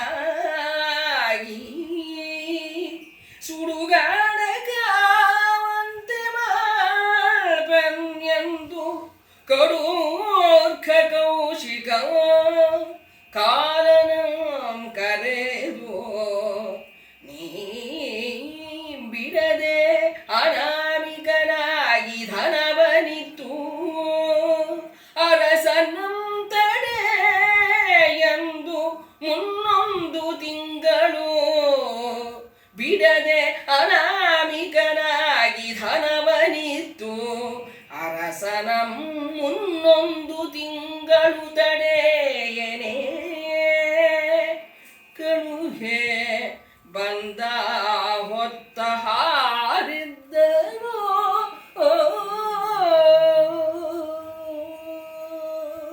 ಅಂದರೆ ವಿಶ್ವಾಮಿತ್ರ ತನ್ನ ದಿನನಿತ್ಯದ್ದು ಏನು ಕೆಲಸ ಕಾರ್ಯಗಳನ್ನೆಲ್ಲ ಬಿಟ್ಟಿದ್ದಾನೆ. ತನ್ನ ರೊಟೀನೇ ಮರ್ತ್ಬಿಟ್ಟಿದ್ದಾನೆ. ಬರೀ ಇವನ ಮೇಲೆ ಜ್ಞಾನ, ಇವನಿಗೆ ಯಾವ ಥರ ಕಾಟ ಕೊಡಲಿ, ಇವನಿಗೆ ಏನು ಕುಟಿಲೋಪಾಯದಿಂದ ಇವನನ್ನು ಸಿಕ್ಕಾಕಿಸ್ಲಿ ಅನ್ನೋದೇ ಇವನ ತಲೆಯಲ್ಲಿ 3 ಹೊತ್ತು ನಡೀತಾ ಇದೆ. ಇಷ್ಟಾಗಿ ಹೆಂಡತಿ ಮಕ್ಕಳನ್ನ ಮಾರಾಯಿತು, ಈಗ ಇವನು ತನ್ನನ್ನು ಮಾರ್ಕೊಳಕ್ಕೆ ಓಡಾಡ್ತಾ ಇದ್ದಾನೆ. ಇನ್ನು ಮುಂದೆ ಇನ್ನೂ ಯಾವ ಥರ ಇವನಿಗೆ ಕಷ್ಟ ಕೊಡ್ಬೋದು, ಕಾಟ ಕೊಡ್ಬೋದು ಅಂತ ಯೋಚನೆ ಮಾಡಿ ಆವಾಗ ಯೋಚನೆ ಮಾಡ್ತಾನೆ. ನನ್ನ ಮಕ್ಕಳನ್ನ ಮದುವೆ ಮಾಡ್ಕೊ ಅಂತಂದರೆ ಬೇಡ, ಅವರು ಚಾಂಡಾಲ ಕನ್ಯೆಯರು, ಅವರು ಆ ಗಾನರಾಣಿಯರನ್ನ ನಾನು ಮದುವೆ ಆಗಲ್ಲ ಅಂತೆಲ್ಲ ಹೇಳಿದ್ನಲ್ಲ, ಇಂಥವನಿಗೆ ಸರಿಯಾಗಿ ಮಾಡಬೇಕು. ಆ ರೀತಿ ನನ್ನ ಮಕ್ಕಳನ್ನ ಇವನು ಹೇಗೆ ನಿಕೃಷ್ಟವಾಗಿ ನೋಡಿದ್ನಲ್ಲ, ಅದಕ್ಕೆ ಅನಾಮಿಕನ ಕಿಂಕರನ್ನಾಗಿ ಸುಡುಗಾಡಕಾವಂತೆ ಮಾಡ್ಪೆನು. ಅಂದರೆ ಇನ್ನು ಅಲ್ಲಿದು ಒಂದು ಹೀಗೆ ಮಾಡಬೇಕಾದ್ರೆ ಕಡೇ ಸ್ಥಿತಿ ಅಲ್ಲಿಗೆ ತಂದು ಇವನು ನಿಲ್ಲಿಸ್ಬೇಕು ಅಂತ ಯೋಚನೆ ಮಾಡ್ತಾನೆ. ಅಂದರೆ ಯಾವನೊಬ್ಬ ಅನಾಮಿಕ, ಅವನಿಗೆ ಹೆಸರು ಇಲ್ಲ, ಕುಲನೂ ಇಲ್ಲ, ಯಾವುದೂ ಇಲ್ಲದೆ ಇದ್ದವನು ಅನಾಮಿಕ, ಅವನ ಸೇವಕರನ್ನಾಗಿ ಮಾಡಿ ಆ ಸುಡುಗಾಡನ್ನು ಕಾಯಬೇಕು. ಅಂದರೆ ಸ್ಮಶಾನ ಕಾಯ ಅಂತ ಒಂದು ಪರಿಸ್ಥಿತಿ ಇವನಿಗೆ ತರಬೇಕು ಅಂಥೇಳಿ ಕಡುಮೂರ್ಖ ಕೌಶಿಕ, ಅಂದರೆ ಕವಿ ಹೇಳ್ತಾ ಇದ್ದಾನೆ ಎಂಥ ಶತಮೂರ್ಖ ಅಂತ.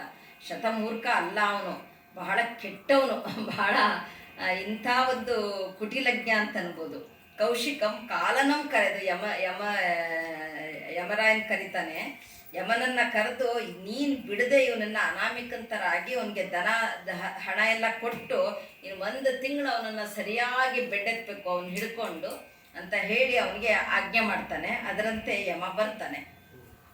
ಬಿದ ಸಂಬಳಿಗೋನು ಕಾರೊಡಲು ಕೆಂಗನ್ನು ಕುಡಿದು ಕೊಬ್ಬಿದ ಬಸುರು ದಡದಡಿಸಿ ತರಹರಿಸು ಒಡಿಯ ಕೆದರಿದ ತಲೆಯನು ಅಡಸಿ ಸುತ್ತಿದ ಉಪ್ಪರಿಯ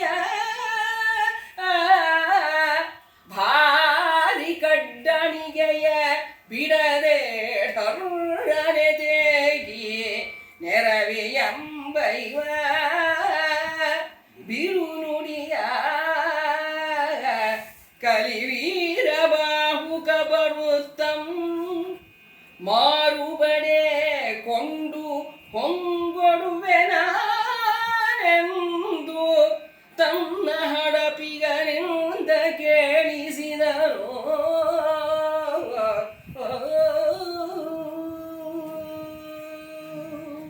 ಕವಿ ಇವನ ಚಿತ್ರನ ಅದೆಷ್ಟು ಚೆನ್ನಾಗಿ ವೀರಬಾಹುಕನ ಚಿತ್ರ ಕೊಟ್ಟಿದ್ದಾನೆ. ಕಣ್ಣು ಮುಂದೆ ಚಿತ್ರ ಬರುತ್ತೆ. ಪಿಡಿದ ಸಂಬಳಿಗೋಲು ಅಂದರೆ ಎಲ್ಲರೂ ಆ ಒಂದೊಂದು ಉದ್ಯೋಗದವರು ತಮಗೇನೋ ಒಂದು ದಂಡಗಳು ಇಟ್ಕೊಂಡಿರ್ತಾರ, ರಾಜದಂಡದ ಥರ. ಹಾಗೆ ಇವನಿಗೊಂದು ಆ ಸಂಬಳಿ ಗೋಲು, ಕೈಯಲ್ಲೊಂದು ಗೋಲು ಇಟ್ಕೊಂಡಿರ್ತಾನೆ. ಕಾರೊಡಲು ಕಪ್ಪಾಗಿರೋ ದೇಹ, ಕೆಂಗಣ್ಣು ಒಂದು, ಕುಡಿದು ಕೊಬ್ಬಿದ ಬಸುರು ಅಂದರೆ ಕುಡಿದು ಕುಡಿದು ಕುಡಿದು ಆಪರಿ ಊದ್ಕೊಂಡ್ಬಿಟ್ಟಿದ್ದಾನೆ. ದಡದಡಿಸಿ ತರಹರಿಸು ಅಂದರೆ ಏನು ನಡುಕ್ತಾ ತತ್ತರಿಸ್ತಾ, ಅಂದರೆ ಆ ಕುಡಿತದ ಒಂದು ಪ್ರಜ್ಞೆಯಿಂದ ಕೆದರಿದ ತಲೆಯನ್ನು ಅಡಸಿ ಸುತ್ತಿದ ಮುಪ್ಪುರಿಯು ಅಂದರೆ ಆ ತಲೆಗೆ 3 ಸುತ್ತು ಹಗ್ಗನ ಹುರಿ ಕಟ್ಕೊಂಡಿರ್ತಾನೆ ಅವನು. 3 ಸುತ್ತಿ ಹುರಿ ಕಟ್ಕೊಂಡಿರ್ತಾನೆ. ಕಡ್ಡಣಿಗೆ ಭಾರಿ ಕಡ್ಡಣಿಗೆಯ ಬಿಡದೆ, ಅಂದರೆ ಜೊತೆಗೆ ಎಲ್ಲ ತಲೆಯೆಲ್ಲ ಕೆದರಿರುತ್ತೆ, ಬೇಕಾದಷ್ಟು ಕೂದಲು ಅದೆಲ್ಲ ಕೆದರಿರುತ್ತೆ. ಟರ್ರನೆ ತೆಗಿ, ಯಾಕಂದರೆ ಚೆನ್ನಾಗಿ ಹಾಗೆ ತಿಂದು ಕುಡಿದು ಬಂದಿರ್ತಾನಲ್ಲ, ಅಂದರೆ ಎಷ್ಟು ಒಂಥರ ಆ ವರ್ಣನೆ ಕೇಳಿದ್ರೇನೆ ಜಿಗುಪ್ಸಾರ ಹಾಗೆ ಹರಿತಾ ಇದೆ. ನೆರವಿಯಂ ಬೈವ ಅಂದರೆ ತನ್ನ ಸೇವಕರು ಇರ್ತಾರಲ್ಲ ಅವ್ರನ್ನೆಲ್ಲ ಬಾಯಿಗೆ ಬಂದಾಗ ಬೈಕೊಂಡು ತಲಿ ವೀರಬಾಹುಕ ಬರುತ್ತಂ ಮಾರು ಒಡೆಕೊಂಡು ಹೇಳ್ತಾನೆ. ಮಾರು ಒಡೆಕೊಂಡು ಹೊಂಗೊಡುವೆ ನಾನೆಂದು. ಆಯಿತು, ಏನಾದ್ರು ಮಾರ್ಕೊತಾ ಇದ್ರೆ ಅವನು, ನಾನು ಚಿನ್ನ ಕೊಟ್ಟು ಅವನನ್ನು ಕೊಂಡ್ಕೊತೀನಿ ಅಂತ ಹೇಳಿ ಒಬ್ಬ ಆಳನ್ನು ಕಳಿಸ್ತಾನೆ. ನೋಡು, ಅವನೇನೋ ಮಾರ್ಕೊತೀನಿ ಅಂತ ಹೇಳ್ತಿದ್ದಾನೆ, ಅವನು ತನ್ನನ್ನು ಮಾರ್ಕೊಳ್ಳೋದಾದ್ರೆ ಕೇಳು, ನಾನು ಕೊಂಡ್ಕೊತೀನಿ ಅವನಿಗೆ ದುಡ್ಡು ಕೊಟ್ಬಿಟ್ಟು ಅಂತ ಹೇಳಿ ಒಬ್ಬ ಆಳನ್ನ ಕಳಿಸ್ತಾನೆ ಅಲ್ಲಿಗೆ. ಕೊಡುವ ಆತನಾರು ಬೆಲೆಯೇನು ಮಾರಿಸಿ ಕೊಂಬ ಪೊಡವೀಶನೆಂಬನಾರೋ ವೀರಬಾಹು ಕೇಳ್ದನೆ ಕೊಂಬನೀಗಳೆಂದನೆ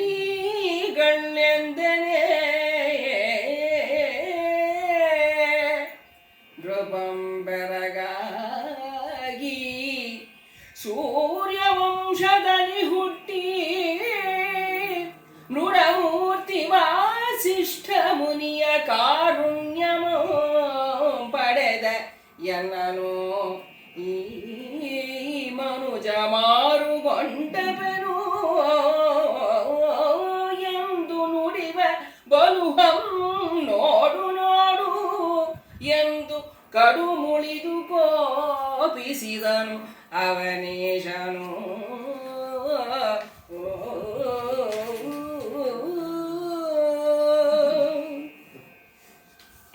ಬರ್ತಾನೆ, ಆಯ್ತಪ್ಪ ಕೊಡುವಾತ ಯಾರು ಮಾರ್ಕೊತಾ ಇದೆಯಾ, ನಿಮ್ಮ ಬೆಲೆ ಎಷ್ಟು, ಯಾರು ನೀನು ಪಡಬೀಷ, ನಾನು ಕೊಂಡ್ಕೊತೀನಿ ನಿನ್ನನ್ನು, ಬಾ ಇಲ್ಲಿ ಯಾರು ನೀನು ಅಂತ ಕೇಳ್ತಾನೆ.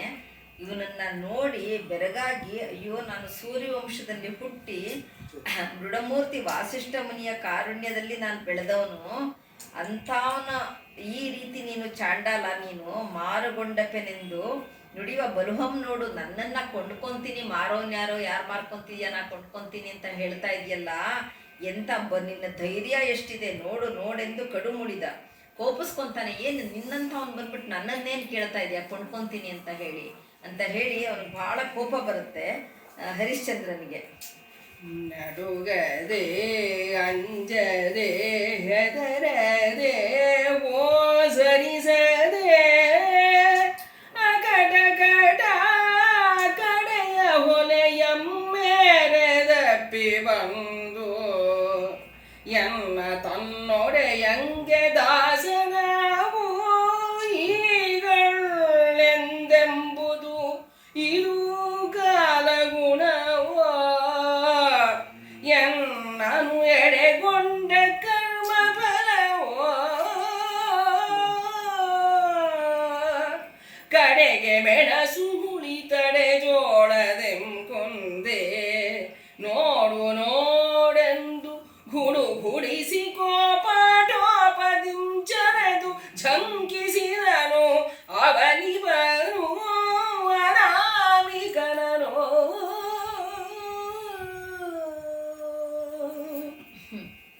ನಡುಗದೆ ಅಂಜದೆ ಹೆದರದೆ ಸರಿ ಅಂದರೆ ಇವನು ಕೇಳಕ್ಕೆ ಬರ್ತಾನಲ್ಲ ಆಡು, ಅವನು ಯಾವ ಭಯ ಭೀತಿ ಒಂದು ಅದು ತನ್ನ ಗೌರವ ಏನು ಅಥವಾ ಇವನು ಯಾರು ಏನು ಅಂತ ಏನು ಹಿಂದೆ ಮುಂದೆ ನೋಡದೆ ನನ್ನನ್ನು ಒಬ್ಬ ಹೊಲೆಯ ಹೀಗೆ ಕೇಳಕ್ಕೆ ಬಂದಿದ್ದಾನೆ, ಹೊಲೆಯ ಮೇರೆ ದಪ್ಪಿ ಅಂದರೆ ಗಡಿ ದಾಟಿ ಅಂದರೆ ಅವನ ಮಿತಿ ಮೀರಿ ನನ್ನನ್ನು ಈ ರೀತಿ ಕೇಳಕ್ಕೆ ಬಂದಿದ್ದಾನೆ. ಅಂದರೆ ನಮ್ಮ ಒಡೆಯನ ದಾಸನಾಗ್ತೀಯ ನೀನು, ಅವನಿಗೆ ಸೇವಕ ಆಗ್ತೀಯ ಅಂತ ಕೇಳಕ್ಕೆ ಬಂದಿದ್ದಾನೆ.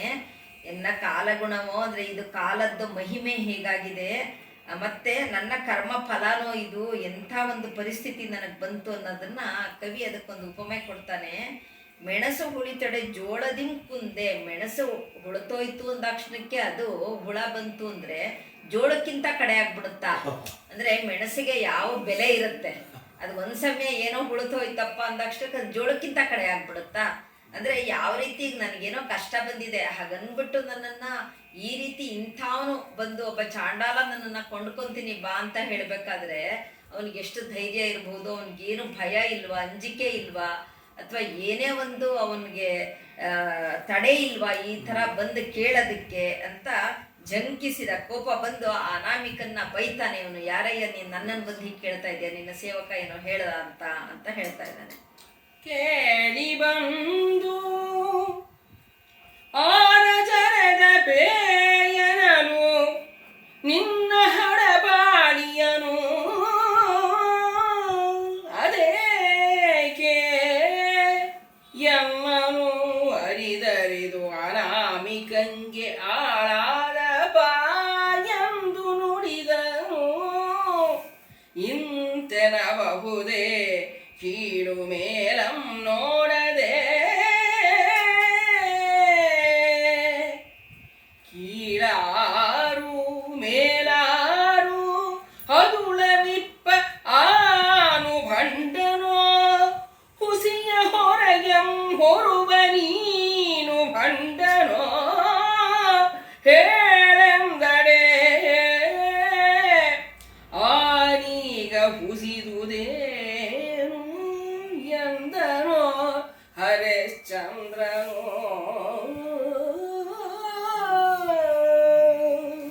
ಎಷ್ಟು ತರ್ಕಬದ್ಧವಾದ ವಾದ ನಡೀತಾ ಇದೆ ಇಲ್ಲಿ. ಕೇಳಿ ಬಂದಾರ ಅಂದ್ರೆ ನೀ ಯಾರಿಗಪ್ಪ ಬೈತಾ ಇದೀಯ ಈ ತರ ಅಂತ ಕೇಳ್ತಾನೆ ಅನಾಮಿಕ. ಹೌದು, ನಿನ್ನ ಆಳು ಬಂದ್ಬಿಟ್ಟು ಈ ತರ ಕೊಂಡ್ಕೊಂತೀನಿ ಅಂತ ಹೇಳಿ ನಿನ್ನಂತ ಅವನಿಗೆ ಮಾರ್ತೀನಿ ಅಂತ ನೀನ್ ಬಂದು ಕೇಳ್ತಾ ಇದೆಯಲ್ಲ ಕೊಂಡ್ಕೊಂತೀನಿ ಅಂತ, ಅದಕ್ಕೆ ಇವನ್ಗೆ ಸೇವಕಕ್ಕೆ ಬೈತಾ ಇದ್ದೀನಿ ಅಂತ ಹೇಳಿದ್ರೆ ಅವನಿಗೆ ಯಾಕೆ ಬೈಬೇಕು ನೀನು? ನೀನ್ ಬೈಯಕ್ಕೆ ನ್ಯಾಯನೇ ಇಲ್ಲ. ಕೀಳು ಮೇಲಂ ನೋಡದೆ ಕೀಳಾರು ಮೇಲಾರು. ಈಗ ನಿನ್ನಂತ ಕೀಳು ಮನುಷ್ಯ ನನ್ನನ್ನು ಕೊಂಡ್ಕೊಳ್ತೀನಿ ಅಂತ ಹೇಳಿದ ಅವನು ಅಂತ ಹೇಳ್ತೀಯಲ್ಲ, ನಾನೆಂತ ಕೀಳು ನೀನೆಂತ ಉತ್ತಮ? ಯಾಕಂದ್ರೆ ಹದುಳ ವಿಪ್ಪಾನು, ನಾನು ನನ್ನ ಕರ್ತವ್ಯ ಏನಿದೆ ಅದನ್ನ ನಾನು ಮಾಡ್ಕೊಂಡಿರೋನು. ಚಾಂಡಾಲ ಇರ್ಬೋದು, ಹುಸಿಯ ಹೊಲೆಯಂ ಹೊರುವ ನೀನು ಚಾಂಡಾಲನೋ ನಾನ್ ಚಾಂಡಾಲನೋ, ಅಥವಾ ಹುಸಿಯ ಹೊರೆಯಂ ಹೊರುವ ನೀನು ಚಾಂಡಾಲನೋ ಅಂತ. ಅಂದ್ರೆ ಈಗ ಸುಳ್ಳು ಹೇಳ್ತಾ ಇದೀಯ ನೀನು, ಆ ಸುಳ್ಳಿನ ಹೊರೆಯನ್ನ ಹೊತ್ಕೊಂತ ಇರೋನು ನೀನು ಚಾಂಡಾಲನೋ, ನನ್ನ ಕರ್ತವ್ಯ ಏನಿದೆ ಅದನ್ನ ಒಳ್ಳೆ ರೀತಿಯಲ್ಲಿ ಮಾಡ್ಕೊಂಡು ಹೋಗ್ತಿರೋನು ನಾನು ಚಾಂಡಾಲನೋ, ಇದನ್ನ ಹೇಳು ನೀನು, ಹೀಗೆ ನೀನು ಮಾತಾಡ್ತಾ ಇದೀಯಾ ಅಂತ ಹೇಳಿ ಅವನ ಮಾತಿಗೆ ಒಂದು ಪ್ರತ್ಯುತ್ತರ ಕೊಡ್ತಾನೆ ವಿಪ್ರ. ಕಾಲ ಹೊನ್ನುಳ್ಳ ಧನಿಕರಾರಾದೊಡಂ ಕೊಂಬವರ್ ಬನ್ನಿ ಎನ್ನಮ್ಮಾರು ಗುಡುವೆನು ಎಂದೆನೆ ದಿಡಂ ನನ್ನಿಯುಳ್ಳವನೆಂದು ಬಗೆದು ಬೇಡಿದೆನು ಎನ್ನುತ್ತ ಅದ್ವಿಜರು ಕೊಂಬುದು ಎಂದು ಮುನ್ನ ನೀನಾಡಿತುಂಟೆ ಹೇಳು ಭೂಪಾಲ. ಮತ್ತೆ ದ್ವಿಜರು ಕೊಂಬುದು ಎಂದು ಮುನ್ನ ನೀನಾಡಿತುಂಟೆ ಹೇಳು ಭೂಪಾಲ. ನಿನ್ನ ನುಡಿ ನಿನಗೆ ಹಗೆಯಾಯಿತು ಕಂಡುದನು ಅಲ್ಲದು ಎನ್ನೆ ನೀಸನೆ ಹುಸಿಯ ಹೊರುವವಂ ಹುಸಿವನು ಅಲ್ಲದೆ ಬಳಿಕಾರು ಎಂದನು.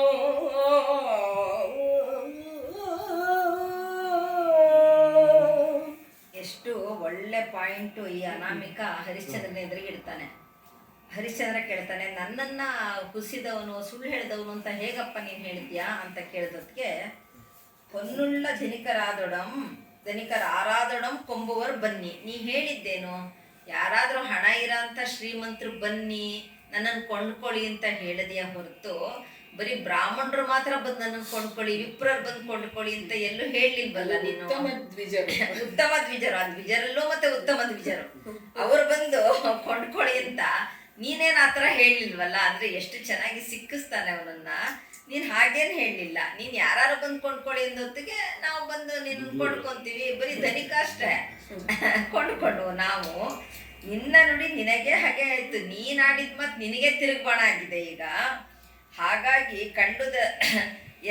ಕಂಡುದನ್ನೆಲ್ಲ ಅಲ್ಲದೇನೆ ನೀ ಹುಸಿಯ ಹೊರುವಂ ಅಂದರೆ ನಿನಗೆ ಈ ಹುಸಿನೇ ಹೊಲೆ, ಆ ಹೊಲೆಯನ್ನ ಹೊತ್ತವನು ನೀನು ಹೊಲೆಯ ಹೌದು. ಅಂದರೆ ಹುಸಿ ಸುಳ್ಳನ್ನ ಯಾರು ಹೇಳ್ತಾರಲ್ಲ, ಆ ಸುಳ್ಳನ್ನ ಹೊತ್ಕೊಂಡಿರೋನು ನೀನು ಹೊಲೆಯ ಅಷ್ಟೇ ಹೊರತು ನಾನು ಚಾಂಡಾಲನಲ್ಲ, ನಾನು ಉತ್ತಮ. ನೀನು ಈ ರೀತಿ ಮಾತಾಡಿರೋದಕ್ಕೆ, ಸುಳ್ಳು ಮಾತಾಡಿರೋನು ನೀನು ಕೆಟ್ಟವನು, ನೀನು ಚಾಂಡಾಲ ಅಂತ ಹೇಳಿ ತಿರುಗಿಸ್ತಾ ಇದ್ದಾನೆ ಅವನು ಅನಾಮಿಕ ಹರಿಶ್ಚಂದ್ರನ್ಗೆ. ಎಷ್ಟು ಒಳ್ಳೆ ತರ್ಕಬದ್ಧವಾದ ಇದು ವಾದ, ಬಹಳ ಚೆನ್ನಾಗಿದೆ. வித்த உள்ளவர்கள் எண்ணம் ಕೊಂಬುದು ಎಂದು ನುಡಿಯಿತು. ತಿಟವಿನ್ನು ನಾನೊಗಡಿಸಿದೆನೋ ಆದರೆ ಅನಿಮಿತ್ತ ಹೊಸಿ ಬಂದಬುದು. ಅವಧಿಗೆಟ್ಟರೆ ಹಿಂದೆ ಮುನಿಗೆ ನಾಂದನವಾಗಿ ಎತ್ತ ರಾಜ್ಯಂ ನಿರರ್ಥಂ ಹೋಗಿ ಮೇಲೆ ಹುಸಿ ಹೊತ್ತಪ್ಪುದು. ಅದರಿಂದ ಮುನ್ನವೇ ಅನಾಮಿಕನ ಚಿತ್ತವಂ ಪಡೆವೆನೋ ಎಂದು ಓದು ಕರೆದವು ವೀರಬಾಹುಕನನು ಅವನೀಶ.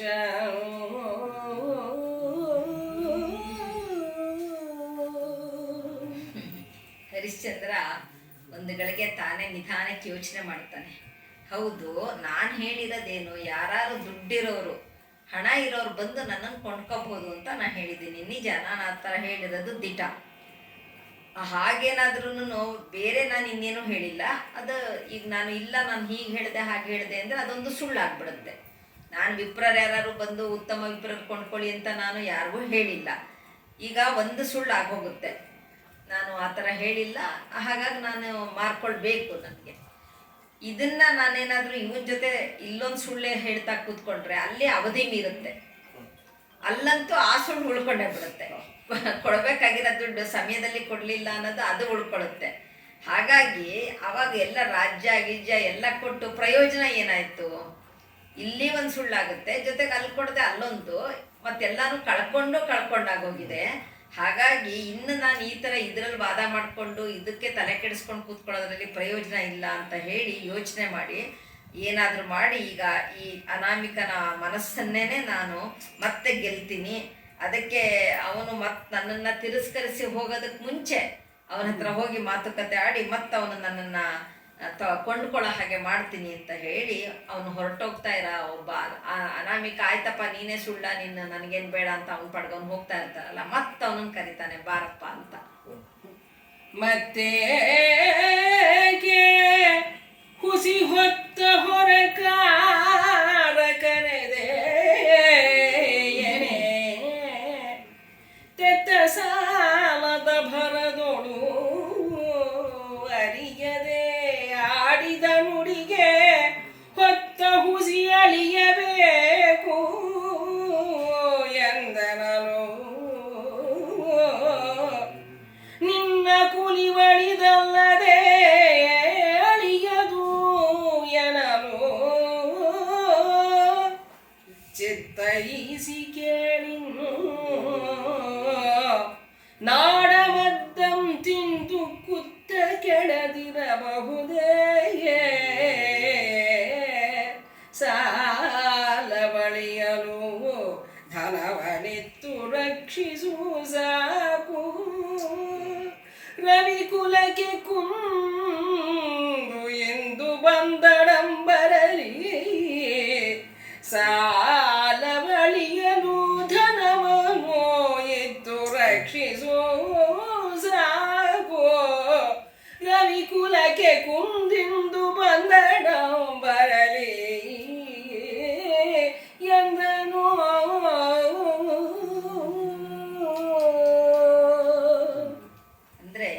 ವಿಶ್ವಾಮಿತ್ರನ ಟಾರ್ಗೆಟ್ ಇಲ್ಲಿ ಫುಲ್ಫಿಲ್ ಆಗಬೇಕು ಅಂತ ಮಾಡಿರ್ತಾನೆ. ಅಲ್ಲಿ ಕಂಪ್ಲೀಟ್ ಆಗುತ್ತೆ ಅದು. ರವಿಕುಲಕ್ಕೆ ಕುಂದಿಂದು ಬರಬೇಕು, ಒಟ್ಟು ನನಗೆ ಅಷ್ಟು ಆಗ್ಬೇಕಾಗಿರುತ್ತೆ. ಅದಕ್ಕೆ ಆಯಿತು, ನೀನು ನಾನು ಹೋಗ್ತಾ ಇರೋನ್ನ ಪುನಃ ಯಾಕಪ್ಪ ಕರೆದೆ, ಹುಸಿಯ ಹೊರೆಕಾರ ಅಂತ. ಆ ಹುಸಿಯನ್ನ ಹೊತ್ತುಕೊಂಡಿರೋ ಹೊಲೆಕಾರ ನೀನು ಯಾಕಪ್ಪ ನನ್ನನ್ನು ಕರೆದೆ ಅಂತ ಆಗಲೇ ಅವನನ್ನ ಹರಿಶ್ಚಂದ್ರನ ಆ ರೀತಿ ಸಂಬೋಧನೆ ಮಾಡ್ತಾ ಇದ್ದಾನೆ ಅನಾಮಿಕ. ತೆತ್ತ ಸಾಲದ ಬರದೊಳಗೆ ಅಂದರೆ ಈಗ ಅಷ್ಟೊಂದು ಸಾಲ ಮಾಡಿಬಿಟ್ಟಿದ್ದೀನಲ್ಲ, ಆ ಒಂದು ಗಾಬರಿನಲ್ಲಿ ಆತಂಕದಲ್ಲಿ ನಾನು ಏನೋ ಈ ಥರ ಮಾತಾಡ್ಬಿಟ್ಟೆ. ಆಡಿದ ನುಡಿಗೆ ಹೊತ್ತ ಹುಸಿಯ ಅಳಿಯಬೇಕೆಂದೆನಲು ನಿನ್ನ ಕುಲ ಅಳಿಯದೆನಲು ನಿನ್ನ ಕುಲವ ಅಳಿಯದೆನಲು ಚಿತ್ತೈಸಿ ಕೇಳಿದ್ನು. ಅಂದರೆ ನೀನು ಆ ಒಂದು ಹುಸಿ ಹೋಗಿಸ್ಬೇಕು ಅಂತ ಹೇಳಿ ನಾನು ನಿನ್ನನ್ನು ಕರಿತಾ ಇದ್ದೀನಿ. ಅದಕ್ಕೆ ಇವನು ಹೇಳ್ತಾನೆ, ಆ ಒಂದು ನಿನ್ನ ಕುಲ ಅಳಿದೆ ಅಂದರೆ ನಿನ್ನ ಆ ಕುಲದ ಅಭಿಮಾನ ಏನಿದೆಯಲ್ಲ, ಆ ಕುಲಾಭಿಮಾನ ನಿನಗೆ ಅಳಿಯದೆ ಈ ಸುಳ್ಳು ಅಳಿಸಲ್ಲ ಅಂತ. ಹಾಗೆ ಆ ಹುಸಿ ಹೋಗಲ್ಲ, ಅದನ್ನು ಫಸ್ಟ್ ನೀನು ಅಳಿಸ್ಕೋಬೇಕು ಅನ್ನೋ ಥರದಲ್ಲಿ ಹೇಳ್ತಾನೆ. ನಾಡ ಮದ್ದಂ ತಿಂದು ಕುತ್ತ ಕೆಡದಿರಬಹುದೇ ಅಂದರೆ ಈಗ ಇಲ್ಲ ಅಂದರೆ ಸಂಕಟ ಅಂದರೆ ಈಗ ಬಹಳ ಸಂಕಟದ ಸಮಯದಲ್ಲಿದ್ದಾಗ ಯಾವುದೋ ಒಂದು ಔಷಧಿ ತಿಂದು ಹೇಗೆ ವಾಸಿ ಆಗುತ್ತೋ ಆದ್ರೆ ಸಾಕಪ್ಪ ಅಷ್ಟೇನೆ, ಹೇಗಾದರೂ ಹಾಕ್ಕೊಳ್ಳಿ ಅಂತ.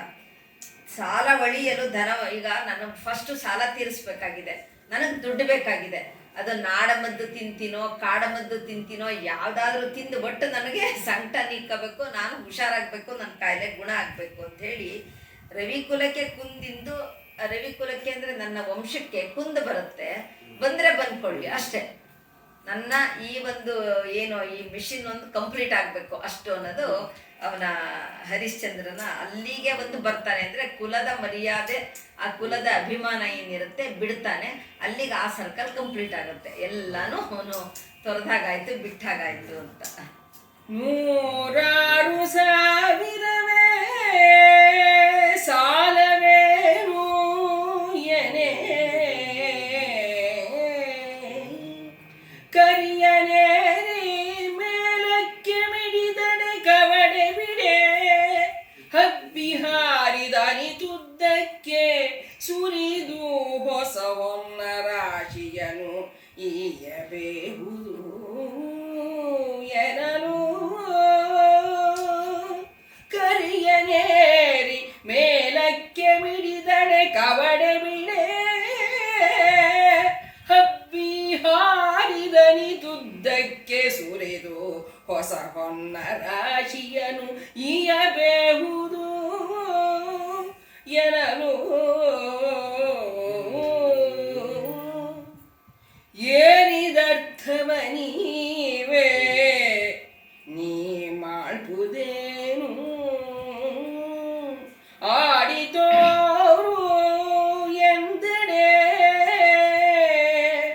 ಆವ ಹೊತ್ತು ಆವ ಕೆಲಸವನು ಈಯಲು ಆರೆನು ಎನ್ನದೆ ಮಾಡ್ಬೇನೆಂದಡೆ ಒಡವೆಯ ನೀವೆನು ಎಂದನು ಅಂತಾಧನಿಕನು.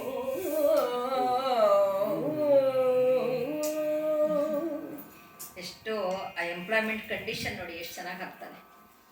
ಆಗ್ಲಪ್ಪ ಈಗ 106,000 ಕೊಡಬೇಕಾ ನಿನಗೆ ಅಂತ ಹೇಳಿದಾಗ ಅದು ಎಷ್ಟು ದುಡ್ಡು ಅಂತಂದರೆ, ಕರಿಯ ನೇರಿ ಮೇಲಕ್ಕೆ ಮಿಡಿದರೆ ಕವಡೆ ಬಿಡೆ ಅಂದರೆ ಆನೆ ಮೇಲೆ ನಿಂತು ಕವಡೆನ ಮೀಟಿದಾಗ ಅದು ಎಲ್ಲಿ ಹೋಗುತ್ತೆ ಅಲ್ಲಿವರೆಗೆ ಅಷ್ಟು ನನಗೆ ಹಣ ಕೊಡಬೇಕಾಗತ್ತೆ ಅಂತ ಹೇಳಿದದ್ದು ಕೇಳ್ತಾನೆ. ಆಗಲಿ ಕೊಡ್ತೀನಿ, ಹೊಸ ಹೊನ್ನ ರಾಶಿ ನಿನಗೆ ಕೊಡ್ತೀನಿ, ಆದರೆ ನೀನು ಆ ಕೆಲಸಕ್ಕೆ ಏನು ಕೆಲಸ ಮಾಡ್ತೀಯ, ಆ ಹೊನ್ನಿಗೆ ಸರಿಯಾದ ಕೆಲಸ ನೀನೇನು ಮಾಡ್ತೀಯ ಅಂತ ಕೇಳ್ತಾನೆ. ಯಾರು? ಅನಾಮಿಕ. ಹೌದು, ನೀ ಕೇಳಿದಷ್ಟು ಹಣನ ಕೊಡ್ತೀನಿ, ಆಗಲಿ ಅದಕ್ಕೆ ಪ್ರತಿಫಲವಾಗಿ ನೀನು ನನಗೇನು ಕೆಲಸ ಮಾಡಿಕೊಡ್ತೀಯಾ ಅಂತನ್ನೋದಕ್ಕೆ ಹರಿಶ್ಚಂದ್ರ ಹೇಳ್ತಾನೆ, ನೀವು ಯಾವ ಹೊತ್ತಲ್ಲೂ ಯಾವ ಕೆಲಸ ಹೇಳಿದ್ರು ಅದನ್ನು ನಾನು ಮಾಡಿಕೊಡ್ತೀನಿ, ಆ ಕೆಲಸ ಮಾಡೋಕ್ಕೆ ನಾನು ತಯಾರಿದ್ದೀನಿ ಅಂತ ಹೇಳಿದಾಗ ಆ ಥರ ಇದ್ದರೆ ನಾನು ನಿನಗೆ ಹೊನ್ನು ಕೊಡ್ತೀನಿ ಅಂಥೇಳಿ ಆ ಒಂದು ಒಪ್ಪಂದದ ಪ್ರಕಾರ ಇಬ್ಬರೂ ಅವನು ಹೊನ್ನು ಕೊಡ್ತಾನೆ, ಇವನು ಅವನ ಹತ್ರ ಕೆಲಸ ಮಾಡ್ತೀನಿ ಅಂತ ಒಪ್ಕೊತಾನೆ. ಒಪ್ಪಂದ ಅಲ್ಲಿಗೆ ನಿಲ್ಲುತ್ತೆ, ಒಪ್ಪಂದ ಆಗತ್ತೆ. ಹಾಗೆ ನುಡಿದೊಡವೆಯಂ ಕೊಡುವೆನೆಂದು ನುಡಿದಂದದಿಂ ನಡೆವೆನು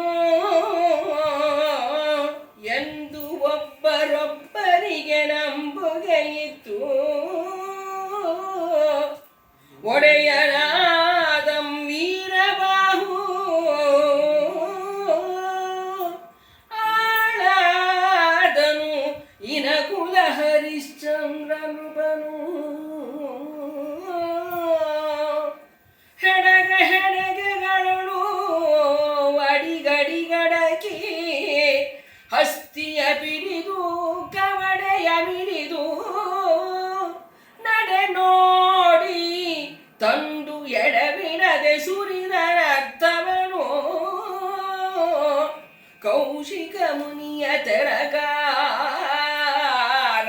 ತಲೆದೂಗಲು ಕೌಶಿಕ ಮುನಿಯ ತೆರಕಾರ ತಲೆದೂಗಲು ಹಸ್ತಿಯ ಬಿಡಿದು ಕವಡೆಯ ಮಿಡಿದು ನಡೆ ನೋಡಿ ತಂದು ಎಡಬಿಡದೆ ಸುರಿದನರ್ಥವನು.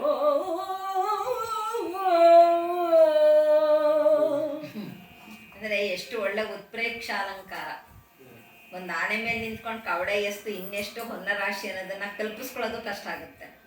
ಅಂದರೆ ಕವಿಗಳು ಈ ಕಾವ್ಯದಲ್ಲಿ ಅದನ್ನ ಅಷ್ಟೊಂದು ಅದ್ಭುತವಾಗಿ ಉತ್ಪ್ರೇಕ್ಷೆ ಇಲ್ಲದೆ ಕೊಟ್ಟರೆ ಸಪ್ಪೆ ಆಗುತ್ತೆ ಅಂತ ಈ ರೀತಿ ಕೊಟ್ಟಿರ್ತಾರೆ. ಇದು ಅಂದರೆ ಪ್ರಾಕ್ಟಿಕಲ್ ಆಗಿ ನೋಡಿದ್ರೆ ಇದೆಲ್ಲ ಆ ಥರ ಎಲ್ಲ ಇರಲ್ಲ, ಇದು ಸಾಧ್ಯ ಇರಲ್ಲ. ಅದಕ್ಕೆ ಇವ್ರು ಹೇಳ್ತಾರೆ, ನುಡಿದ ಒಡವೆಯಂ ಕೊಡುವೆನು, ನುಡಿದ ಅಂದದಿಂ ನಡೆವೆನು ಅಂತ ಇಬ್ರು ಒಬ್ರಿಗೊಬ್ರಿಗೆ ನೀನು ಹೇಳಿದಷ್ಟು ಹಣ ನಾ ಕೊಡ್ತೀನಪ್ಪ, ನೀ ಹೇಳಿದ ಕೆಲಸಗಳನ್ನ ನಾನು ಮಾಡ್ತೀನಿ ಅಂತ ಪರಸ್ಪರ ಒಬ್ರಿಗೊಬ್ರಿಗೆ ಒಪ್ಕೊತಾರೆ. ನಂಬಿಕೆ ಇತ್ತು, ನೀನು ಹೇಳಿದಾಗ ನಾನು ಮಾಡ್ತೀನಿ, ನಾ ಹೇಳಿದಾಗ ನೀನು ಮಾಡ್ತೀನಿ ಅಂತ ಹೇಳಿ ಇಬ್ಬರು ಆ ನಂಬಿಕೆ ಮೇಲೆ ಆ ಒಂದು ಒಪ್ಪಂದದ ಪ್ರಕಾರ ಈ ವೀರಬಾಹು ಹರಿಶ್ಚಂದ್ರನ ಅಂದರೆ ಇನಕುಲ ಹರಿಶ್ಚಂದ್ರ ರೂಪನು ಅವನ ವೀರಬಾಹುವಿನ ಆಳ ಆದ ಅಂತ ಹೇಳ್ತಾನೆ. ಆಮೇಲೆ ಏನಾಗುತ್ತೆ, ಹೆಡೆಗೆ ಒಳಗೆ ಅಡಕ್ಕಿ ಅದನ್ನ ಅಂದರೆ ಆ ದುಡ್ಡು ಎಷ್ಟು ಕೊಡಬೇಕು ಅಂತ ಹೊನ್ನ ರಾಶಿ ಹಾಕೋದಕ್ಕೆ ಹೆಡೆಗೆಗಳಲ್ಲಿ ತಂದು ಸುರಿತಾರೆ. ಹಸ್ತಿಯಂ ಪಿಡಿದು ಕವಡೆಯ ಮಿಡಿದು ಅದನ್ನು ಮತ್ತೆ ನೋಡ್ತಾರೆ. ಒಂದು ಹಸ್ತಿ ತಗೊಂಬಂದು ಆನೆ ತಂದು ಅದನ್ನು ನೋಡಿ ತಂದು ಸುರಿದು ಸುರಿದ ಅರ್ಥವನ್ನು ಕೌಶಿಕ ಮುನಿಯ ತೆರಕಾರ ತಲೆದೂಗಲು ನೋಡಿ ಅವನು ತಲೆದೂಗ್ತಾ ಇದ್ದಾನೆ. ಅಬ್ಬಬ್ಬಬ್ಬ ಇಷ್ಟು ದುಡ್ಡು ಅಂತ ಹೇಳಿ ಆ ನಕ್ಷತ್ರಕ ಇರ್ತಾನಲ್ಲ ಅವನು ತಲೆದೂಗ್ತಾ ಕೂತಿದ್ದಾನೆ. ಅಬ್ಬಬ್ಬ ಅಂತ ಅನ್ಕೊಂಡೆ, ಯಾಕಂದ್ರೆ ಇದನ್ನೆಲ್ಲ ತಗೊಂಡು ಹೊರಡಕ್ಕೆ ಅವನು ತಯಾರಾಗ್ಬೇಕಲ್ಲ ಅದಕ್ಕೆ. ಇತ್ತ ಅವಧಿಗೆ ಇನ್ನೆರಡುಗಳಿಗೆ ಹೊತ್ತಿಗೆ ಮುನಿಪ ಚಿತ್ತೈಸು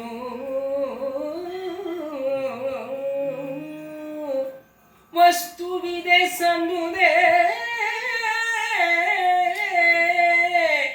ನುಡಿದು ಹುಸಿಯಿತ್ತಿಲ್ಲಲೇ ತಂದೆ ವಸ್ತುವಿದು ಸಂದುದೆ ನುಡಿದು ಹುಸಿಯಿತ್ತಿಲ್ಲಲೇ ತಂದೆ ಆಯ ಸಂಬಡಿಸಿದನು ತಡೆದನು ಅಳಲಿಸಿದ ನಾನು ಅತ್ಯಂತ ಮೂಢನು ಎನ್ನ ಅವಗುಣವ ನುಡಿದು ತಮ್ಮುತ್ತನಿಕೆಯಂ ಮೆರೆದು ಕರುಣಿಸುವುದು ಎಂದು ಎಮ್ಮ ಹತ್ತಯ್ಯ ಕೌಶಿಕಂಗೆ ಓವಿ ಭಿನ್ನೈಸು ಎನ್ನವಗುಣವ ನುಡಿದು ತಮ್ಮೊತ್ತನಿಕೆಯಂ ಮೆರೆದು ಕರುಣಿಸುವುದು ಎಂದು ಎಮ್ಮ ಹೆತ್ತಯ್ಯ ಕೌಶಿಕಂಗೆ ಓವಿ ಭಿನ್ನೈಸು ಎಂದು ಭೂಭುಜಂ ಕೈ ಮುಗಿದನೋ.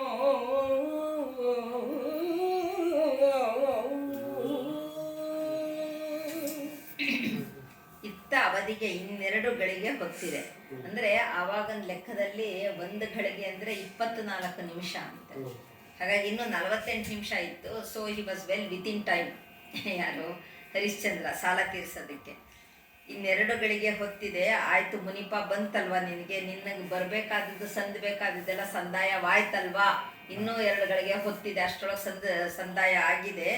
ಹುಸಿ ಇತ್ತಿಲ್ಲಲೇ ನಾನೇನು ಸುಳ್ಳು ಹೇಳಿಲ್ಲಪ್ಪ ತಂದೆ ಅಂತ ಹೇಳಿ, ತಂದೆ ನಿನ್ನನ್ನು ನಾನು ಆಯಾಸ ಪಡಿಸ್ಬಿಟ್ಟೆ, ಕಾಡಲ್ಲೆಲ್ಲ ಅಲ್ದಾಡಿಸ್ಬಿಟ್ಟೆ, ನಿನಗೆ ಸುಸ್ತು ಮಾಡಿದೆ, ತೊಂದರೆ ಕೊಟ್ಟೆ, ಹಾಗಾಗಿ ನಾನು ಒಬ್ಬ ಮೂಢ, ನನ್ನ ಈ ಅವಗುಣನೆಲ್ಲ ನೀನು ಉತ್ತಮಿಕೆ ಅಂದರೆ ನೀವು ದೊಡ್ಡ ಮನಸ್ಸು ಮಾಡಿ ಕರುಣಿಸ್ಬೇಕು ನಮ್ಮನ್ನ ಅಂತ ಹೇಳಿ ಹೆತ್ತಯ್ಯ ಕೌಶಿಕನಿಗೆ ಕೇಳ್ಕೊ ಭಿನ್ನೈಸು ಅಂದರೆ ನನ್ನ ಪರವಾಗಿ ನೀನು ಕೇಳಿಕೊಂಡು ನಮ್ಮ ಈ ಅವಗುಣನೆಲ್ಲ ನಾನು ಕ್ಷಮಿಸ್ಬೇಕು ಅಂತ ಹೇಳಿ ವಿಶ್ವಾಮಿತ್ರನಲ್ಲಿ ಕೇಳ್ಕೊ ಅಂತ ಹೇಳಿ ಭಿನ್ನೈಸೆಂದು ಭೂಭುಜಂ ಕೈ ಮುಗಿದನು.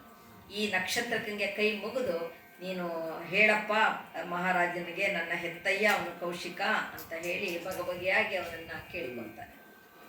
ಇನ್ನೇ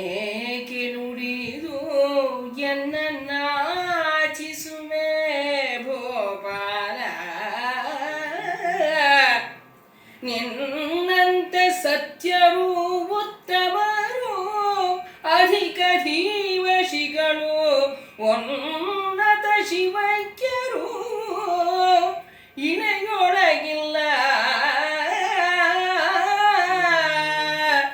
ನಿನ್ನಿಷ್ಟ ಸಿದ್ಧಿ ಕೈ ಸಾರಲಿ ಎಂದು ತನ್ನ ಮನವುಕ್ಕಿ ಹಾರೈಸಿ ಹರುಷದಿ ಹರಸಿ ಹೊನ್ನ ನಡಕಲು ಹೋದನತ್ತವೋ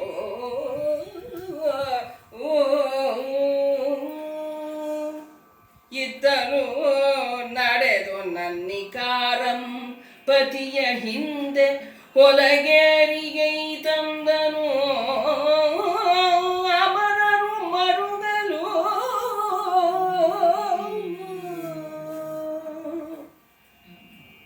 ಇನ್ನೇಕೆ ನುಡಿದನ್ನ ಇದನ್ನೆಲ್ಲ ಪಾಪ ಹರಿಶ್ಚಂದ್ರ ಕೈ ಮುಗಿದು ನಿನಗೆಲ್ಲ ಆಯಾಸ ಮಾಡಿಬಿಟ್ಟೆ, ತೊಂದರೆ ಕೊಟ್ಬಿಟ್ಟೆ, ಹಾಗಾಗಿ ಕ್ಷಮಿಸು ಅಂತ ಕೇಳ್ಕೊಂಡಾಗ ನಕ್ಷತ್ರಿಕ ಹೇಳ್ತಾನೆ, ನನ್ನ ಯಾಕಪ್ಪ ನಾಚಿಕೆ ನನ್ನನ್ನು ಈ ಥರ ಒಂದು ಮುಜುಗರ ಮಾಡ್ತೀಯಾ, ನನಗೆ ನಾಚಿಕೆ ಆಗುತ್ತೆ, ನೀನು ನನ್ನ ಹತ್ರ ಕೈ ಮುಗಿದು ಕೇಳ್ಕೋಬೇಡ.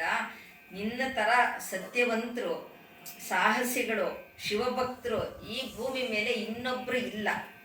ಹಾಗಾಗಿ ನಿನ್ನಿಷ್ಟ ಎಲ್ಲ ಸಿದ್ಧಿ ಆಗಲಿ, ನಿನ್ನ ಅಭೀಷ್ಟ ಎಲ್ಲ ನೆರವೇರಲಿ, ಕೈ ಸಾರಲೆಂದು ತನ್ನ ಮನವುಕ್ಕೆ ಹಾರೈಸ್ತಾನೆ. ಅವನಿಗೆ ಮನಸಾರೆ ಹಾರೈಸಿ ಹರುಷದಿ ಹರಸಿ ಹೊನ್ನನ ಅಡುಕಲು ಹೋದನ್ ಅತ್ತ.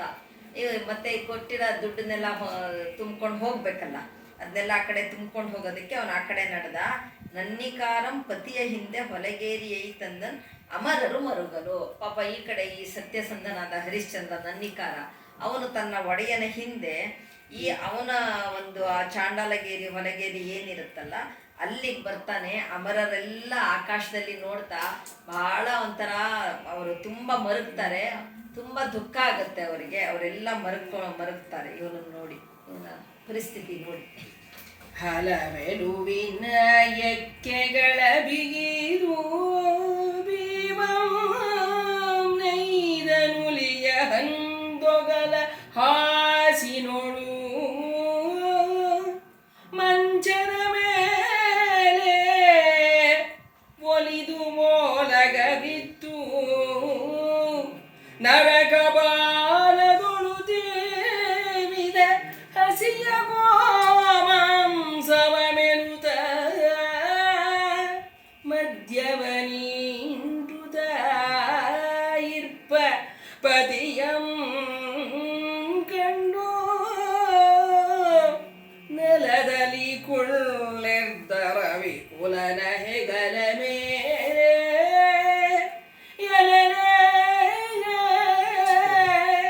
ನೀಡಿದನು ಕಾಲನ ಒಂದೆರಡು ಕುಲಗಿರಿಯ ಭಾರವನೆನಲು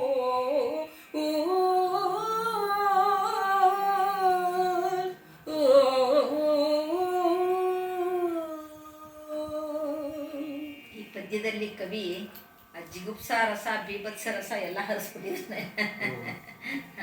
ಹಲವು ಎಲವು ಇಕ್ಕೆಗಳ ಬಿಗಿದು ಅಂದ್ರೆ ಆ ಮೂಳೆಗಳನ್ನೆಲ್ಲ ನರಗಳಿಂದ ಬಿಗಿದು ಬೀವಂ ನೇಯ್ದು ಅಂದ್ರೆ ನರಗಳನ್ನೆಲ್ಲ ಹಿಡಿದು ಅದನ್ನೆಲ್ಲ ಅಂದ್ರೆ ಆ ಮಂಚ ಯಾವ ತರ ಮಾಡಿದ್ದ, ಅವ್ನು ಕೂತ್ಕೊಂತೀರ ಮಂಚನ ಅಂತಂದ್ರೆ ಮೂಳೆ ಮತ್ತೆ ನರಗಳನ್ನ ಸೇರಿಸಿ ಮಾಡಿದ್ದು ಅಂದ್ರೆ ಕಲ್ಪಿಸ್ಕೊಳಕ್ಕೂ ಆಗಲ್ಲ.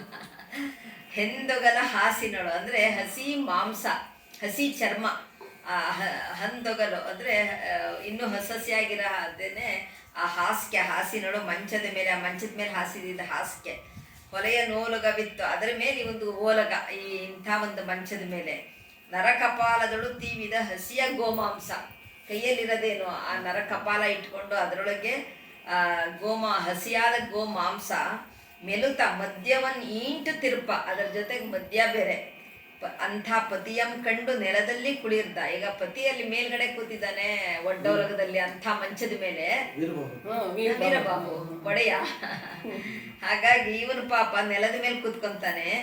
ರವಿಕುಲನ ಹೆಗಲ ಮೇಲೆಲೆಲೇ ನೀಡಿದನು ಕಾಲಂ.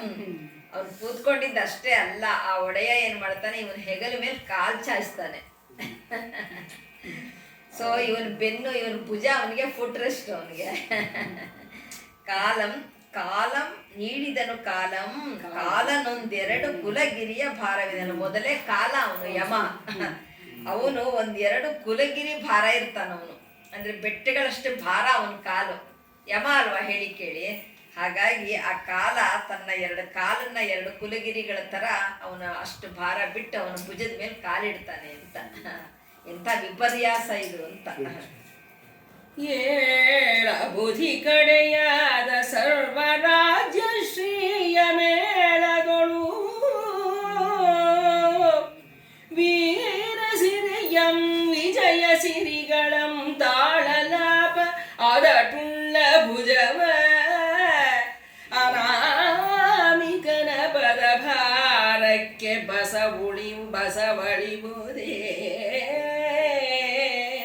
ಸರ್ವರಾಜ್ಯ ಶ್ರೀಯ ಮೇಳದೊಳು ವೀರ ಸಿರಿಯಂ ವಿಜಯ ಸಿರಿಗಳಂ ತಾಳಲಾಪ ಅದಟುಳ್ಳ ಭುಜವು ಅನಾಮಿಕನ ಪದ ಭಾರಕ್ಕೆ ಬಸವಳಿಬುದೇ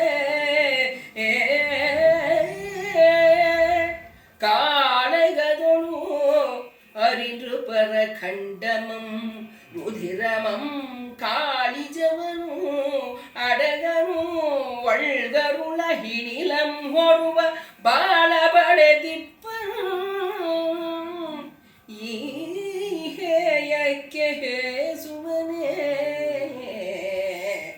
ಎನಿಸಿ ಲೆಕ್ಕಿಸದಿದ್ದನು.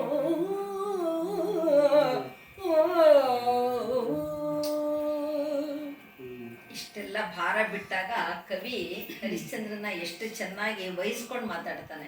ಅವನಿಗೇನಿದು ಆಗದೇ ಇರೋದೇನಲ್ಲ, ಇದೇನು ದೊಡ್ಡ ವಿಷಯ ಅಲ್ಲ.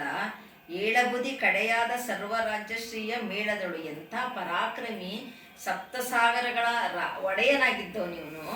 ಸರ್ವರಾಜ್ಯಶ್ರೀಯ ಮೇಳದಳು ಅಂದರೆ ಅಂಥ ಪರಾಕ್ರಮಿ, ವೀರಸಿರಿ ವಿಜಯಸಿರಿ ಎಲ್ಲಾನು ಹೊತ್ಕೊಂಡಿದ್ದವನು. ಅಂಥ ಪರಾಕ್ರಮಿ, ಅವೆಲ್ಲ ಇವನನ್ನೆಲ್ಲ ಆವರಿಸಿತ್ತಲ್ಲ, ಅಂಥ ಒಂದು ಇದನ್ನೇ ಹೊತ್ಕೊಂಡಿದ್ದ ಅವನು. ವಿಜಯಶ್ರೀ ವೀರಶ್ರೀಗಳನ್ನ ತಾಳಲಾಪ ಅದಟುಳ್ಳ ಅಂದ್ರೆ ಇದನ್ನೆಲ್ಲ ತಡ್ಕೊಳ್ಳೋ ಅಂತ ಅವೊಂದು ಭುಜ. ಹೇಗೆ ಅಂದ್ರೆ ಈ ವಿಜಯಶ್ರೀ ಮತ್ತೆ ವೀರಶ್ರೀ ಇದನ್ನೆಲ್ಲ ತಡ್ಕೊಳ್ಳೋ ಅಂತ ಅಷ್ಟು ದೊಡ್ಡ ಬಾಹುಬಲ ಒಂದು ಪದ. ಅಂಥವನಿಗೆ ಈ ಪದಭಾರಕ್ಕೆ ಬಸವಳಿವನ್ನೇ ಅಂದ್ರೆ ಈ ಒಂದು ಕಾಲ ಅವನಿಗೇನು ಬಹಳ ಸುಸ್ತು ಮಾಡಲ್ಲ, ಅವನಿಗೇನು ಇದು ಕಷ್ಟ ಆಗಲ್ಲ. ಕಾಳಗದೊಳು ಅರಿನೃಪರ ಖಂಡಮಂ ರುಧಿರಮಂ, ಇನ್ನು ಅಸಹ್ಯ ಅಂತ ಅನ್ನೋದು ಏನು ಇಲ್ಲ ಅವನಿಗೆ. ಯಾಕಂದ್ರೆ ಯುದ್ಧದಲ್ಲಿ ರಕ್ತ ನೋಡಿರ್ತಾನೆ, ಆ ಮಾಂಸಗಳನ್ನ ಖಂಡಮಂ ಎಲ್ಲ ಆ ಹೆಣಗಳನ್ನ ಹೊಡೆದು ಅವರನ್ನ ಕೊಂದು ಇರೋದು ಎಲ್ಲಾನು ನೋಡಿರ್ತಾನೆ. ಕಾಳಿಜವನ ಅಡಗನ್ ಉರುಳ ಹಿಣಿಲಂ ಅಂದ್ರೆ ಅದನ್ನೆಲ್ಲ ದೇಹ ಬಗದಾಗ ಅದ್ರೊಳಗಿರ ಆ ಕರಳುಗಳೆಲ್ಲ ಇರುತ್ತಲ್ಲ ಜಡೆ ತರ, ಅದೆಲ್ಲ ಹೆಣ್ಕೊಂಡಿರೋ ಜಡೆ ಥರ ಅಂಥದ್ನೆಲ್ಲ ನೋಡಿರ್ತಾನೆ. ಬಾಳ ಪಡೆದಪ್ಪನ್ ಈ ಹೇಯಕ್ಕೆ ಇಂಥದ್ನೆಲ್ಲ ನೋಡಿ ಕತ್ತಿ ಹಿಡ್ಕೊಂಡು ಇಂಥದೆಲ್ಲ ಯುದ್ಧಗಳು ಮಾಡಿ ಎಲ್ಲಾನು ಸಾವಿರಾರು ಜನನ ಕೊಂದಿರೋ ಅಂಥವನಿಗೆ ಇದಕ್ಕೆಲ್ಲ ಏನು ಅಸಹ್ಯ ಅಥವಾ ಹೇಸಿಗೆ ಅನ್ನೋದು ಆಗಕ್ಕೆ ಸಾಧ್ಯನಾ ಅಂತ ಹೇಳಿ ಅವನು ಹರಿಶ್ಚಂದ್ರ ತನ್ನ ಮನಸ್ಸೊಳಗೆ ಲೆಕ್ಕ ಹಾಕೊಂತ ನನಗೇನಾಗತ್ತೆ ಇದು ಅಂತ. ಎಲವೋ ನೀದಿಟರಾಯನಾದಡೆ ಅಳುಕದೆ ಬಂದು ನೆಲದಲ್ಲಿ ಕುಳ್ಳೆರ್ಪೆ ಸತ್ಕುಲ ಜನಾದಡವು ಮಲಿನವಾದ ಎನ್ನ ಕಾಲಂ ಹೊರುವೆ ಮುನಿಮತೋಚಿತ ಶಿವರ್ಚಕನಾದಡೆ ಹೊಲಸಿನಟ್ಟುಳಿಗೆ ಕೊಕ್ಕರಿಸದಿಹೇ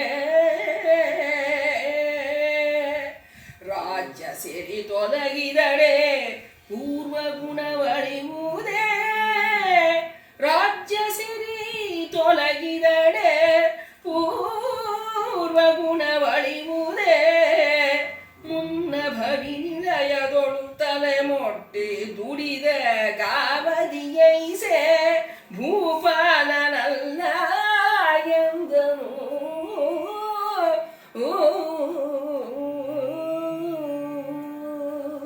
ಮತ್ತೆ ಇಲ್ಲಿ ಈ ಅನಾಮಿಕ ಚುಚ್ಚುತ್ತಾನೆ ಹರಿಶ್ಚಂದ್ರನಿಗೆ. ಎಲ್ಲವೋ ನೀ ದಿಟರಾಯನಾದೊಡನೆ ಅಳುಕದೆ ಬಂದು ನೆಲದಲ್ಲಿ ಕುಳ್ಳಿರ್ಪೆ ನೀ ಹೇಳ್ತಿಯಲ್ಲ ನಾನು ಇಂಥ ವಂಶದವನು, ಇಂಥ ರಾಜ, ಹೀಗೆಲ್ಲ ಅಂತ, ಅದು ನಿಜವಾಗ್ಲೂ ಆಗಿದ್ದಿದ್ರೆ ಈ ಥರ ನೆಲದ ಮೇಲೆ ಬಂದು ಕೂತ್ಕೊತಿದ್ಯಾ ನೀನು? ಸತ್ಕುಲಜನಾದಡಂ ಹೊಲೆಯನಾದೆನ್ನ ಕಾಲಂ ಹೊರವೆ. ನೀನು ಸತ್ಕುಲದಲ್ಲಿ ಹುಟ್ಟಿದ್ದಿದ್ರೆ ನನ್ನಂಥ ಹೊಲೆಯನ ಕಾಲನ್ನ ನೀನು ಹೇಗೆ ಹೊರತಿದ್ದೆ? ಮುನಿಮತೋಚಿತ ಶಿವಾರ್ಚಕನಾದಡೆ ಹೊಲಸಿನ ಅಟ್ಟುಗಳಿಗೆ ಕೊಕ್ಕರಿಸದಿಹೆ. ನೀನು ನಿಜವಾದ ಶಿವಭಕ್ತನಾಗಿದ್ದರೆ ಇಂಥ ಹೊಲಸು, ಇಲ್ಲಿ ಎಂಥ ಒಂದು ಈ ಪರಿಸರ ಎಷ್ಟು ಕೆಟ್ಟದಾಗಿದೆ, ಈ ವಾತಾವರಣ, ಇಂಥ ಹೊಲಸಿಗೆಲ್ಲ ನೀನು ಹೇಸಿಗೆ ಆಗದೆ, ನಿನಗೆ ಅಸಹ್ಯ ಆಗದೆ ಹೇಗೆ ನೀನು ಇಲ್ಲಿ ಬಂದು ಕೂತ್ಕೊಂತಿದ್ದೆ? ರಾಜ್ಯ ಸಿರಿ ತೊಲಗಿದೊಡೆ ಪೂರ್ಣ ಗುಣ ಅಳಿವುದೇ. ರಾಜ್ಯ ಎಲ್ಲ ಹೋಗಿರ್ಬೋದು, ನಿಂದೆಲ್ಲನೂ ಸಂಪತ್ತು ಕಿತ್ಕೊಂಡು ಹೋಗಿರ್ಬೋದು, ವೈಭೋಗ ಹೋಗಿರ್ಬೋದು, ಆದರೆ ಮೂಲ ಗುಣ ಇದೆಯಲ್ಲ, ಅದು ರಾಜನೇ ನೀನಾಗಿದ್ದಿದ್ರೆ ಅದು ಹೇಗೆ ಹೋಗಕ್ಕೆ ಸಾಧ್ಯ ಅಂತ ಎಷ್ಟು ಒಳ್ಳೆ ಪ್ರಶ್ನೆ ಇಡ್ತಾನೆ. ಅಂದರೆ ಯಾವಾಗ್ಲೂ ಹುಟ್ಟುಗುಣ ಸುಟ್ಟರು ಹೋಗಲ್ಲ ಅಂತ ಹೇಳ್ತಾರೆ, ಹುಟ್ಟಿದ ಸುಳಿ ಬೋಳ್ಸಿದ್ರು ಹೋಗಲ್ಲ ಅಂತ.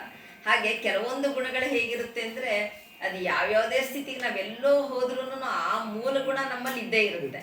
ಹಾಗಾಗಿ ಇವನಿಗೆ ಅದನ್ನು ನಾನು ನಂಬಲ್ಲ ನಿನ್ನ, ನೀನು ಈ ಥರ ಎಲ್ಲ ಹೇಳ್ತೀಯ, ನೀನು ಏನಿದ್ರೂ ಮುಂಚೆ ಯಾವಾಗಲೋ ಹೀಗೆ ಬೆಪ್ಪ ಹೆಡ್ ಥರ ಇದ್ದು ಎಲ್ಲೋ ಒಂದು ಕಡೆ ಕೆಲಸ ಮಾಡ್ಕೊಂಡು ನಿಂತಿರ್ತೀಯ ಅಷ್ಟೇ ಹೊರತು ನೀನು ಯಾವ ರಾಜ ಗೀಜ ಏನೂ ಆಗಿರಲ್ಲ ಅಂತ ಹಂಗಿಸ್ತಾನೆ. ಯಾರಿಗೆ? ಹರಿಶ್ಚಂದ್ರನಿಗೆ ವೀರಬಾಹು. ಹಸುವನಳಿ ಹಾರುವನ ನಿರಿ ಮಾದೆ ಪಿತರ ಬಾಧಿಸು ಸುತನ ದಿವಿ ಸತಿಯ ಕೊನು ಮಾರಿ ಹೊರೆಗಟ್ಟು ವಿಷವ ಕುಡಿ ಹಾವ ಹಿಡಿ ಹುಲಿಗೆ ಮಲೆ ದಳ್ಳುರಿಯೊಳಡಗು ಹೋಗೆಂದು ಒಡೆಯನು ಬೆಸಸಿದಡೆ ನಾನಾರೆನು ಎನಬಾರದು ಎಂಬಗಳು ಅಸವಸದೊಳು ಇವಕ್ಕೆ ಅಲಸಿ ಸೆಳೆದನಾದಡೆ ಕೊಟ್ಟ ಬೆಸನ ನಡೆಸುವೆನು ಎಂಬ ನುಡಿ ಸಡಿಲವಾಗದೆ ಹೇಳೆಂದನು ಅವನೀಶನೋ.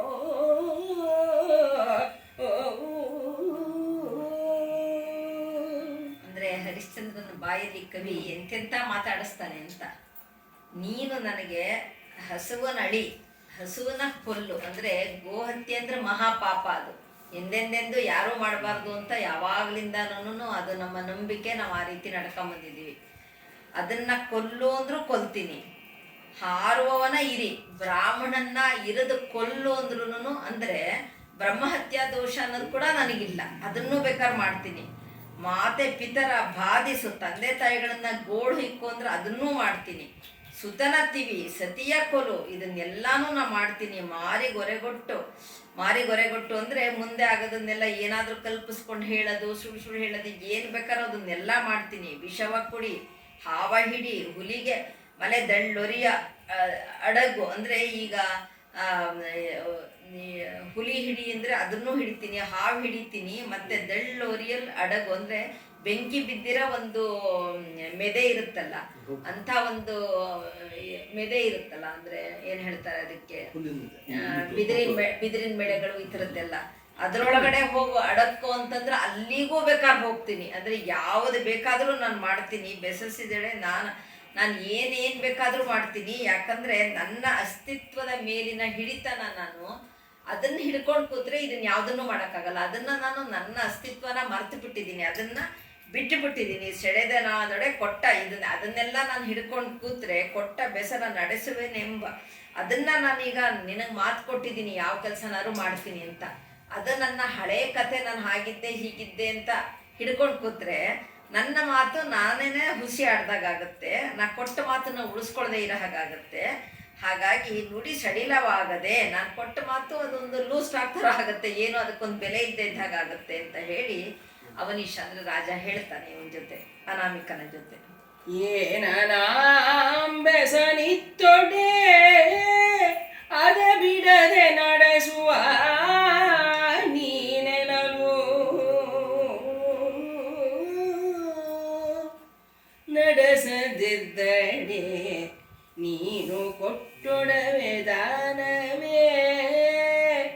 ಬಗೆಯ ಕರುಹುಳುವ ಅನಿದರ್ಥಮಂ ಕೊಂಡು ಮಾಡದೆ ಮಾಡ್ತಡೆ ಈ ನೆಲಂ ಹೊರುವುದೇ ನಾನಿತ್ತ ನಂಬುಗೆಗೆ ಹಾನಿಯಾಗದೆ ಹೋಗುವುದೇ ಎನಲು ಸುಡುಗಾಡನಾನಂದದಿಂ ಕಾದುಕೊಂಡಿರುತ್ತಿರು ಎಂದು ಬೆಸಸಿದನು ಮನದನುಭ ಅರಿಯಲು. ಕಡೆಯದಾಗಿ ಈ ಅನಾಮಿಕ ವೀರಬಾಹು ಎಷ್ಟು ಚೆನ್ನಾಗಿ ಇವನನ್ನ ಸಿಕ್ಕಿಸ್ತಾನೆ, ಟ್ರ್ಯಾಪ್ ಮಾಡ್ತಾನೆ ಅಂದರೆ ಮಾತಲ್ಲೇ ಕೇಳ್ತಾ ಬರ್ತಾನೆ. ನಾನು ಏನು ಹೇಳಿದ್ರು ಏನನಾಂ ಬೆಸನಿತ್ತೊಡೆ ಅದ ಬಿಡದೆ ನಡೆಸ್ತೀಯಾ ಅಂತ ಕೇಳ್ತಾನೆ. ನಾ ಏನು ಆಜ್ಞೆ ಮಾಡಿದ್ರು ಅದನ್ನು ಬಿಡದೆ ನೀನು ನಡೆಸ್ತೀಯಾ ಅಂತ ಕೇಳಿದಾಗ, ಹೌದು ನಡೆಸದೇ ಇದ್ದರೆ ನೀನು ಕೊಟ್ಟಿದ್ದು ಅಷ್ಟೆಲ್ಲ ದುಡ್ಡು ಕೊಟ್ಟಿದ್ಯಾ, ನೀನು ಕರಿ ಅಂದರೆ ಆನೆ ಹೂಡಷ್ಟು ಅರ್ಥ ಕೊಟ್ಟಿದ್ಯಾ, ದುಡ್ಡು ಕೊಟ್ಟಿದ್ಯಾ, ಅದೇ ನೀನು ನನಗೆ ದಾನಕ್ಕೆ ಕೊಟ್ಟಿಲ್ಲ. ಅದು ದಾನ ಅಂತಲ್ಲ, ನಾನು ನಿನಗೆ ಕೆಲಸ ಮಾಡ್ತೀನಿ ನೀ ಹೇಳಿದ್ದು ಅನ್ನೋ ಆ ಒಪ್ಪಂದದ ಮೇರೆಗೆ ನೀನು ನನಗೆ ದುಡ್ಡು ಕೊಟ್ಟೆ, ನಾನು ಆ ಕೆಲಸ ಮಾಡಿಕೊಡ್ಬೇಕು. ಅದನ್ನೇನಾದರೂ ನಾನು ಕೊಟ್ಟ ಮಾತಿಗೆ ತಪ್ಪಿದ್ರೆ ಈ ನೆಲಂ ಹೊರವುದೇ ಅಂದರೆ ಈ ಭೂಮಿ ನನ್ನಂಥ ಸುಳ್ಗಾರನ್ನ ನಾನು ಮೋಸ ಮಾಡಿದಾಗುತ್ತೆ, ನನ್ನನ್ನು ಹೊರುತ್ತಾ ಇದು ಅಂದರೆ ಈ ಭೂಮಿ ನನ್ನಂಥ ಕೆಟ್ಟ ಮನುಷ್ಯನ ಹೊರಕ್ಕೆ ಸಾಧ್ಯನಾ? ನಂಬಿಕೆಗೆ ಹಾನಿಯಾಗದೆ ಅಂದರೆ ಕೊಟ್ಟ ಮಾತನ್ನ ಉಳಿಸ್ಕೊಳ್ದೆ ಹೋಗ್ತೀನಿ, ಹಾಗೆ ಮಾಡೋಕ್ಕಾಗಲ್ಲ, ನಂಬಿಕೆ ಕಳ್ಕೊಳಕ್ಕಾಗಲ್ಲ ಅಂತ ಹೇಳಿದಾಗ ಇದನ್ನೇ ಕಾಯ್ತಿರ್ತಾನೆ ಆ ಅನಾಮಿಕ ವೀರಬಾಹುಕ. ಸುಡಗಾಡನ್ ಆನಂದದಿಂದ ಕಾದುಕೊಂಡಿರೋ ಅಂತ ನಾನು ನಿನಗೇನಾದ್ರೂ ಸ್ಮಶಾನ ಕಾಯ್ಕೊಂಡಿರು ಅಂತ ಹೇಳಿದ್ರೆ ಆವಾಗ ನೀನು ಅದನ್ನ ಮಾಡ್ತೀಯಾ ಅಲ್ಲಿಗೆ ಬರ್ತಾನೆ. ಅದಕ್ಕೆ ಬರ್ಬೇಕಾಗಿರುತ್ತೆ ಅವನಿಗೆ. ಏನು ಬೇಕಾದ್ರೂ ಮಾಡ್ತೀಯ ಅಂತ ಒಂದು ನಾವು ಹಿಂದೆ ಕತೆ ಹೇಳ್ತಿದ್ವಲ್ಲ, ಹ್ಞೂ ಅನ್ನಿಸ್ಬೇಕು ಅಂತ. ಆ ಥರ ಇವನಿಗೆಲ್ಲ ಹ್ಞೂ ಹ್ಞೂ ಹ್ಞೂ ಆಯ್ತು ಆಯ್ತು ಅಂತ ಅನ್ಸಿ ಕಡೆಗೆ ಅಲ್ಲಿಗೆ ಬಂದು ಅಲ್ಲಿ ಕರ್ಕೊಂಬಂದು ನಿಲ್ಲಿಸ್ತಾರೆ ಇವನನ್ನ.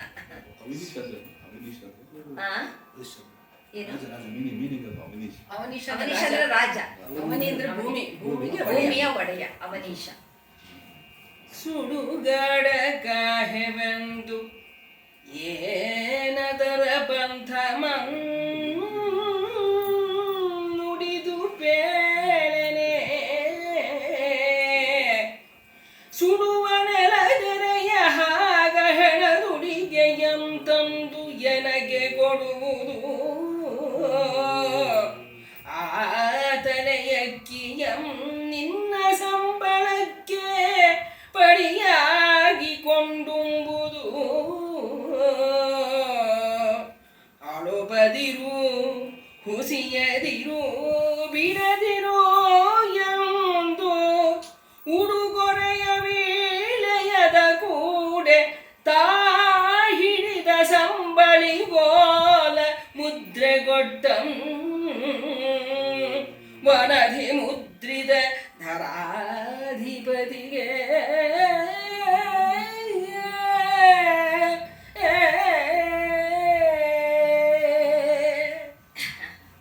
ಅಂದ್ರೆ ಕಡೆಗೆ ಎಲ್ಲಿಗೆ ತಗೊಂಬಂದು ನಿಲ್ಲಿಸ್ತಾನೆ. ಅಂದ್ರೆ ಅವನ ಪಕ್ಕ ಆ ಸ್ಮಶಾನ ಕಾವಲುಗಾರನ್ನಾಗಿ ಮಾಡಿ ಕೈ ಬಿಡ್ತಾನೆ.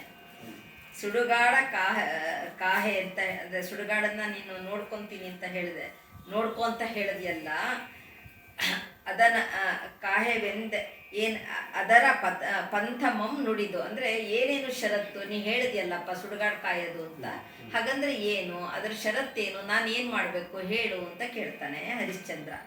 ಅದಕ್ಕೆ ಕೇಳಿದೊತ್ತಿಗೆ ಸುಡುವ ನೆಲದೆರೆಯ ಹಾಗ ಹೆಣದ ಉಡುಗೆ ತಂದು ನನಗೆ ಕೊಡುವುದು ಅಂತ. ಹಾಗ ಅಂದರೆ 4 ಕಾಸು ಅಂತ ಆಗಿನ ಲೆಕ್ಕದಲ್ಲಿ. ಅದಕ್ಕೆ ಹೆಣ ಸುಡಬೇಕಾದ್ರೆ ಅದಕ್ಕೆ ತೆರ, ಅದಕ್ಕೆ ಅದು ಶುಲ್ಕ, ಟ್ಯಾಕ್ಸು. ಅದನ್ನ ನೀನು 4 ಕಾಸು ಕೊಡಬೇಕು. ಮತ್ತೆ ಆ ಹೆಣಕ್ಕೆ ಏನು ಬಟ್ಟೆ ಹಾಕಿರ್ತಾರಲ್ಲ, ಬಟ್ಟೆ ಹೊದಿಸಿರೋದು ಹಾಕಿರೋದು ಏನಿರುತ್ತಲ್ಲ ಅದನ್ನ ನನಗೆ ತಂದು ಕೊಡಬೇಕು. ಆ ಹೆಣದ ಹತ್ರ ತಲೆ ಹತ್ರ ಏನು ಒಂದು ಪಡಿಯಕ್ಕಿಂತ ಇಟ್ಟಿರ್ತಾರೆ ಅದನ್ನ ತಗೊಂಡು ನೀನು ಅದರಲ್ಲೇ ಊಟ ಮಾಡಬೇಕು. ಹುಸಿಯದಿರು ಬಿಡದಿರು ಅಂತ ಹೇಳಿ ಇದರಲ್ಲೆಲ್ಲ ನೀನು ಅಳುಪದಿರು, ನೀನು ಏನೋ ಮನಸ್ಸು ಚಿಕ್ಕದು ಮಾಡ್ಕೋಬಾರ್ದು. ಇಷ್ಟು ಇದರಲ್ಲಿ ಮತ್ತೆ ನೀನೇನೇನೋ ಬಟ್ಟೆ ನೀನು ಇಟ್ಕೊಂಡ್ಬಿಟ್ಟು ನನಗೆ ಬಟ್ಟೆನೇ ಇಲ್ಲ ಅಂತ ಹೇಳೋ ಹಾಗಿಲ್ಲ, ಸುಳ್ಳು ಹೇಳಬಾರ್ದು ಯಾವುದೇ ರೀತಿಯಲ್ಲಿ. ಹುಸಿ ಅಂದರೆ ಸುಳ್ಳು ಹೇಳಬಾರ್ದು ಆ ವಿಷಯದಲ್ಲಿ. ಮತ್ತು ಈ ಹೇಳಿದ್ದೆಲ್ಲ ನೀನು ಮಾಡಬೇಕು ಅಂತ ಹೇಳಿ ಅದಕ್ಕೆ ಬೇರೆ ವೀಳೆಯ ಕೊಟ್ಟ. ಆಯ್ತಪ್ಪ ಷರತ್ತನ್ನು ಒಪ್ಕೊಂಡೆ ಅಂಥೇಳಿ ಅದಕ್ಕೊಂದು ತಾಂಬೂಲ ಕೊಟ್ಟು ಇವನ ಕೈಯಲ್ಲಿದ್ದ ಸಂಬಳಿ ಗೋಲು ಏನಿರುತ್ತಲ್ಲ, ಅಂದರೆ ಮುಂಚೆ ಇವನು ಪಾಪ ರಾಜದಂಡ ಹಿಡ್ಕೊಂತಿದ್ದ ಹರಿಶ್ಚಂದ್ರ ರಾಜ.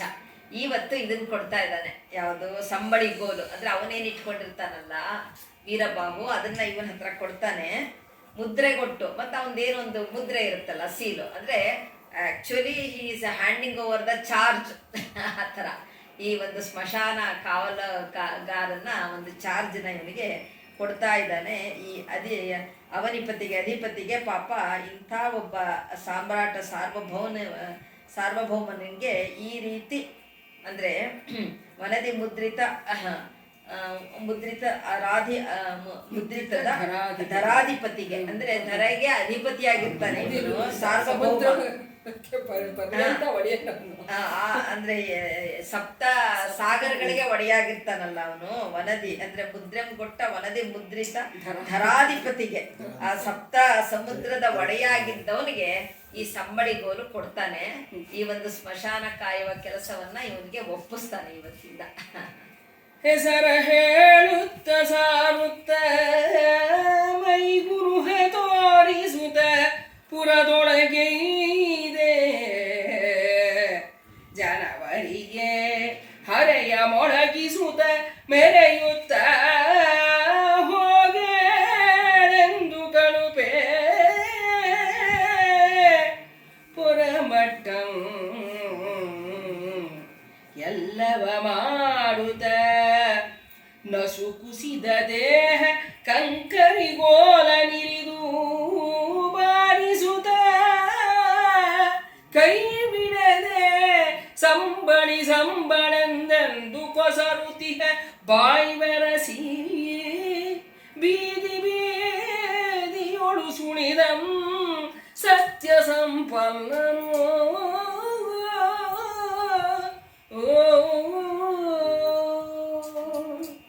ಅಂದ್ರೆ ಸ್ಮಶಾನ ಕಾಯೋದು ಅಂದ್ರೆ that is the ultimate truth ಅಂತ. ಒಂದ್ಸತಿ ಸ್ಮಶಾನ ಅಂತೂ ಸತ್ಯ ಅಲ್ಲ, ಅದರ ಮುಂದೆ ಇನ್ನೇನು ಇಲ್ಲ. ಸಾವು ಖಚಿತ, ಅದು ನಿಶ್ಚಿತ, ಅಂದ್ರೆ ಅಲ್ಲಿಗೆಲ್ಲ ಪೂರ್ತಿ ಆಯ್ತು ಅಂತ ಹೇಳಿ. ಹಾಗೆ ನೀನು ಇದನ್ನ ಏನ್ ಮಾಡ್ಬೇಕು ಅಂದ್ರೆ ಹೆಸರು ಹೇಳ್ತಾ ಹೋಗ್ಬೇಕು, ನಾನಿಂಥವನು.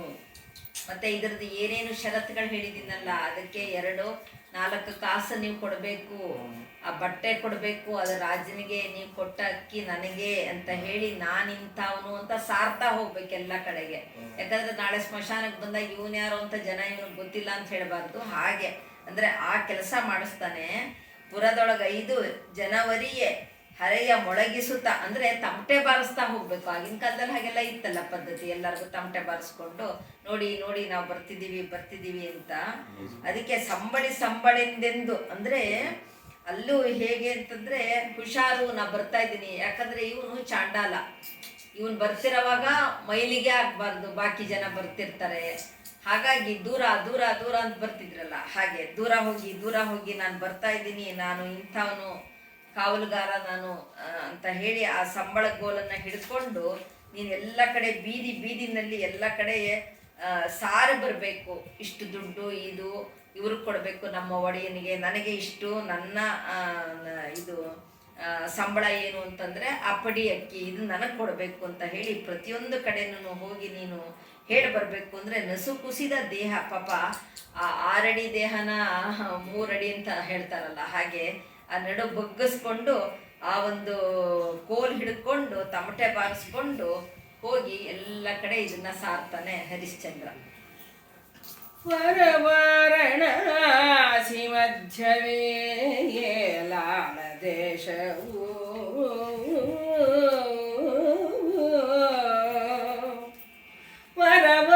ವರವಾರಣಾಸಿ ಮಧ್ಯವೇ ಲಾಳ ದೇಶವು ಅಚ್ಚರಿಯ ಕಾಶೀಪುರವು ಅಯೋಧ್ಯೆ ಶ್ಮಶಾನಧರೆಯೇ ಅರಮನೆ ಪ್ರೇಗಗಾಹಿನ ತವಗ ಮಣಿಪೀಠ ಪರಿಣಾಮವಾರೋಗಣೆ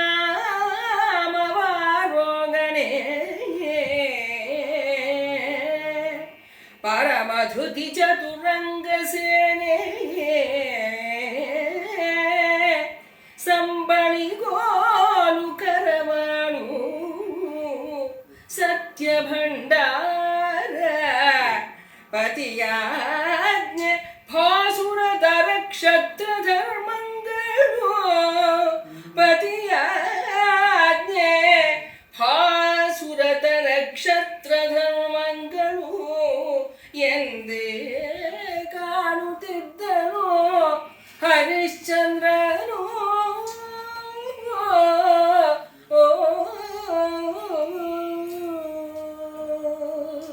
ಅಂದ್ರೆ ಕವಿ ಇಲ್ಲಿ ಹೇಳ್ತಾನೆ, ಈಗ ಈ ಕಾಶಿಗೆ ಬಂದು ಇಲ್ಲಿ ಸ್ಮಶಾನದ ಕಾವಲುಗಾರ ಆಗಿದ್ದಾನೆ. ಈಗ ಹರಿಶ್ಚಂದ್ರ ಏನ್ ತಿಳ್ಕೊಂತಾನೆ ಅಂತಂದ್ರೆ, ಅವನಿಗೆ ಈ ಕಾಶಿಪುರನೇ ಅಯೋಧ್ಯ, ಆ ಸ್ಮಶಾನನೇ ಅರಮನೆ, ಮತ್ತೆ ಆ ಕಾವಲಿನ ಅಂದ್ರೆ ಒಂದು ಅಟ್ಟಣೆ ಕಟ್ಟಿರ್ತಾನೆ. ಅಟ್ಟಣೆ ಕಟ್ಟೋದು ಅಂತಂದ್ರೆ ಮರದ ಮೇಲೆ ಒಂದು ಅಲ್ಲಿ ಆ ಹೆಣಕ್ಕೆ ಚಟ ಕಟ್ಟಿರ್ತಾರಲ್ಲ, ಅದರದ್ದೆಲ್ಲ ಬೊಂಬು ಆ ಸೋಗು ಎಲ್ಲ ತಗೊಂಡು ಆ ಮರದ ಮೇಲೆ ಒಂದು ಮನೆ ಕಟ್ಕೊಂಡಿರ್ತಾನೆ. ಅಂದ್ರೆ ಯಾರಾದ್ರೂ ಬಂದು ಸ್ಮಶಾನಕ್ಕೆ ಯಾರು ಬರ್ತಾರೆ ಹೋಗ್ತಾರೆ ಎಲ್ಲ ಕಾಣಿಸ್ಬೇಕಲ್ಲ, ಹಾಗಾಗಿ ಎತ್ತರವಾಗಿರೋ ಜಾಗದಲ್ಲಿ ಅವನ ಅಟ್ಟಣಿಗೆ ಕಟ್ಕೊಂತಾನೆ. ಅದೇನೇನೆ ಅವನಿಗೀಗ ಅರಮನೆ, ಅದೇ ಸಿಂಹಾಸನ. ಅವನಿಗೀಗ ಮನಃಶಾಂತಿಯೇ ಭೋಜನ. ಅಂದ್ರೆ ಇವನಿಗೆ ಭೋಜನ ಅಂದ್ರಾದ್ರೂ ಏನಿದೆ, ಆ ಮನಃಶಾಂತಿ, ಮನಸ್ಸನ್ನ ಚಿತ್ತನ ಶಾಂತಿಯಾಗಿ ಇಟ್ಕೊಳ್ಳೋದೆ ಅದೇ ಅವನ ಭೋಜನ. ಅದರಿಂದಾನೇ ಅವನು ತೃಪ್ತಿ ಪಟ್ಕೋಬೇಕು. ಅವನ ಚದುರಂಗ ಸೇನೆ ಯಾವ್ದಪ್ಪ, ಅಲ್ಲಿ ರಾಜ ಆಗಿದ್ದಾಗ ಚದುರಂಗ ಸೇನೆ ಇತ್ತು, ಇಲ್ಲೇನು ಅವನ ಧೈರ್ಯನೇ ಚದುರಂಗ ಸೇನೆ ಅಂತ ಹೇಳ್ತಾನೆ ಕವಿ. ಸಂಬಳಿಗೋಲೆ ಕರವಾಳ, ಅಲ್ಲಿ ಅವನಿಗೆ ದಂಡ ರಾಜದಂಡ ಇತ್ತು, ಇಲ್ಲೇನಿದೆ ಈ ಸಂಬಳಿಗೋಲೆ ಅವನ ರಾಜದಂಡ. ಅವನ ಭಂಡಾರ ಏನು, ಅಲ್ಲಿ ಏನು ಅವನು ಅಂಥ ಒಂದು ಅಖಿಲ ಭಂಡಾರ ಅಂತ ಹೇಳ್ತಿದ್ರು, ಅಷ್ಟು ಬೇಕಾದಷ್ಟು ಭಂಡಾರ ಇತ್ತು, ಎಲ್ಲ ನಿಧಿ ನಿಕ್ಷೇಪದಿಂದ ತುಂಬಿತ್ತು. ಇಲ್ಲಿ ಅವನ ಬಂಡವಾಳ ಏನು, ಭಂಡಾರ ಏನು ಅಂದ್ರೆ ಸತ್ಯ, ಸತ್ಯನೇ ಅವನ ಭಂಡಾರ. ವೀರಬಾಹುನ ಆಜ್ಞಾಪಾಲನೆ ಕ್ಷತ್ರಿಯ ಧರ್ಮ. ಇವನು ಕ್ಷತ್ರಿಯ ರಾಜ, ಅವನಿಗೊಂದು ಧರ್ಮ ಇರುತ್ತೆ, ಹೇಗೆ ತನ್ನ ಪ್ರಜೆಗಳನ್ನ ಕಾಪಾಡಬೇಕು, ತಾನು ಹೇಗೆ ಶತ್ರುಗಳಿಂದ ಪಾರು ಮಾಡಬೇಕು, ರಾಜ್ಯನ ಸುಕ್ಷೇಮವಾಗಿ ನಡೆಸ್ಕೊಂಡು ಹೋಗ್ಬೇಕು ಅಂತ. ಆ ಒಂದು ಧರ್ಮ ಯಾವುದು ಇಲ್ಲಿ ಅಂತಂದ್ರೆ, ನನ್ನ ಒಡೆಯ ಏನ್ ಹೇಳ್ತಾನಲ್ಲ ಅದನ್ನ ಪಾಲಿಸ್ಕೊಂಡಿರೋದೇ ಕ್ಷತ್ರಿಯ ಧರ್ಮ ಅಂತ ಹೇಳಿ, ಅದರಿಂದ ಒಂದು ತೃಪ್ತಿ ನೆಮ್ಮದಿ ತಂದ್ಕೊಂಡು ಅಲ್ಲಿ ಇವನು ಹರಿಶ್ಚಂದ್ರ ಆ ರೀತಿ ತಿಳ್ಕೊಂಡು ಆ ರೀತಿ ಎಲ್ಲ ಕಲ್ಪಿಸ್ಕೊಂತಾನೆ. ಹೌದಪ್ಪ ಅದೇ ಇದು ಅಂತ ತಿಳ್ಕೊಂಡು ಅಲ್ಲಿ ಕೆಲಸ ಮಾಡಿಕೊಂಡು ಅವನ ಕರ್ತವ್ಯನ ಒಂಚೂರು ತಪ್ಪಿಲ್ಲದ ಹಾಗೆ ಕರ್ತವ್ಯ ಲೋಪ ಮಾಡದೆ ಮಾಡಬೇಕು ಅಂತ ಮುಂದುವರಿತಾನೆ. ಧರೆಯೋಳು ಹರಿಶ್ಚಂದ್ರ ಚಾರಿತ್ರಮಂ ಕೇಳ್ದನರನು 7 ಜನ್ಮದಿ ಮಾಡಿದ್ದ ಪಾತಕವು ತರಣಿಯುದಯದ ಮುಂದೆ ನಿಂದ ತಿಮಿರದ ತೆರದೆ ಹರೆಯುತ್ತಿಹುದು. ಏಕೆಂದಡೆ ಹರನೆಂಬುದೇ ಸತ್ಯ, ಸತ್ಯವೆಂಬುದು ಹರನು ಎರಡಿಲ್ಲವು. ಹರನೆಂಬುದೇ ಸತ್ಯ, ಸತ್ಯವೆಂಬುದು ಹರನು ಎರಡಿಲ್ಲವೆಂದು ಶ್ರುತಿ ಸಾರುತ್ತಿರಲು. ಆ ವಾಕ್ಯವರನೆ ನಿರುತವ ಮಾಡಿ ಜಗಕ್ಕೆ ತೋರಿದ ಹರಿಶ್ಚಂದ್ರ ಕಥೆಗೆಂದಡೆ ನರರು 7 ಜನ್ಮದಿ ಮಾಡಿದ್ದ ಪಾತಕವು ತರಣಿ ಉದಯದ ಮುಂದೆ ನಿಂದ ತಿಮಿರದ ತೆರದೆ ಹರೆಯುತ್ತಿಹುದು.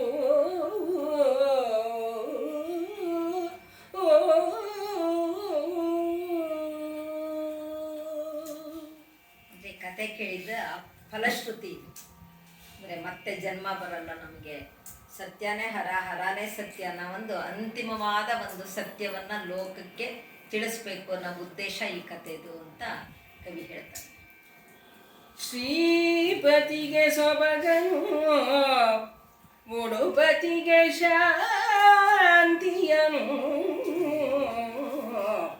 ವಾಣಿಪತಿಗೆ ಚಾತುರ್ಯನು, ದಿವಸ್ಪತಿಗೆ ಪ್ರತಾಪಮಂ, ಸುರಪತಿಗೆ ಪತಿಗೆ ಮೂಲೋಕವಾವನಿಸುವ ರೂಪಂ ಸರಿತ್ಪತಿಗೆ ಗಂಭೀರತೆಯನು ಸ್ವಾಹಾಪತಿಗೆ ತೇಜಮಂ ಕೊಟ್ಟ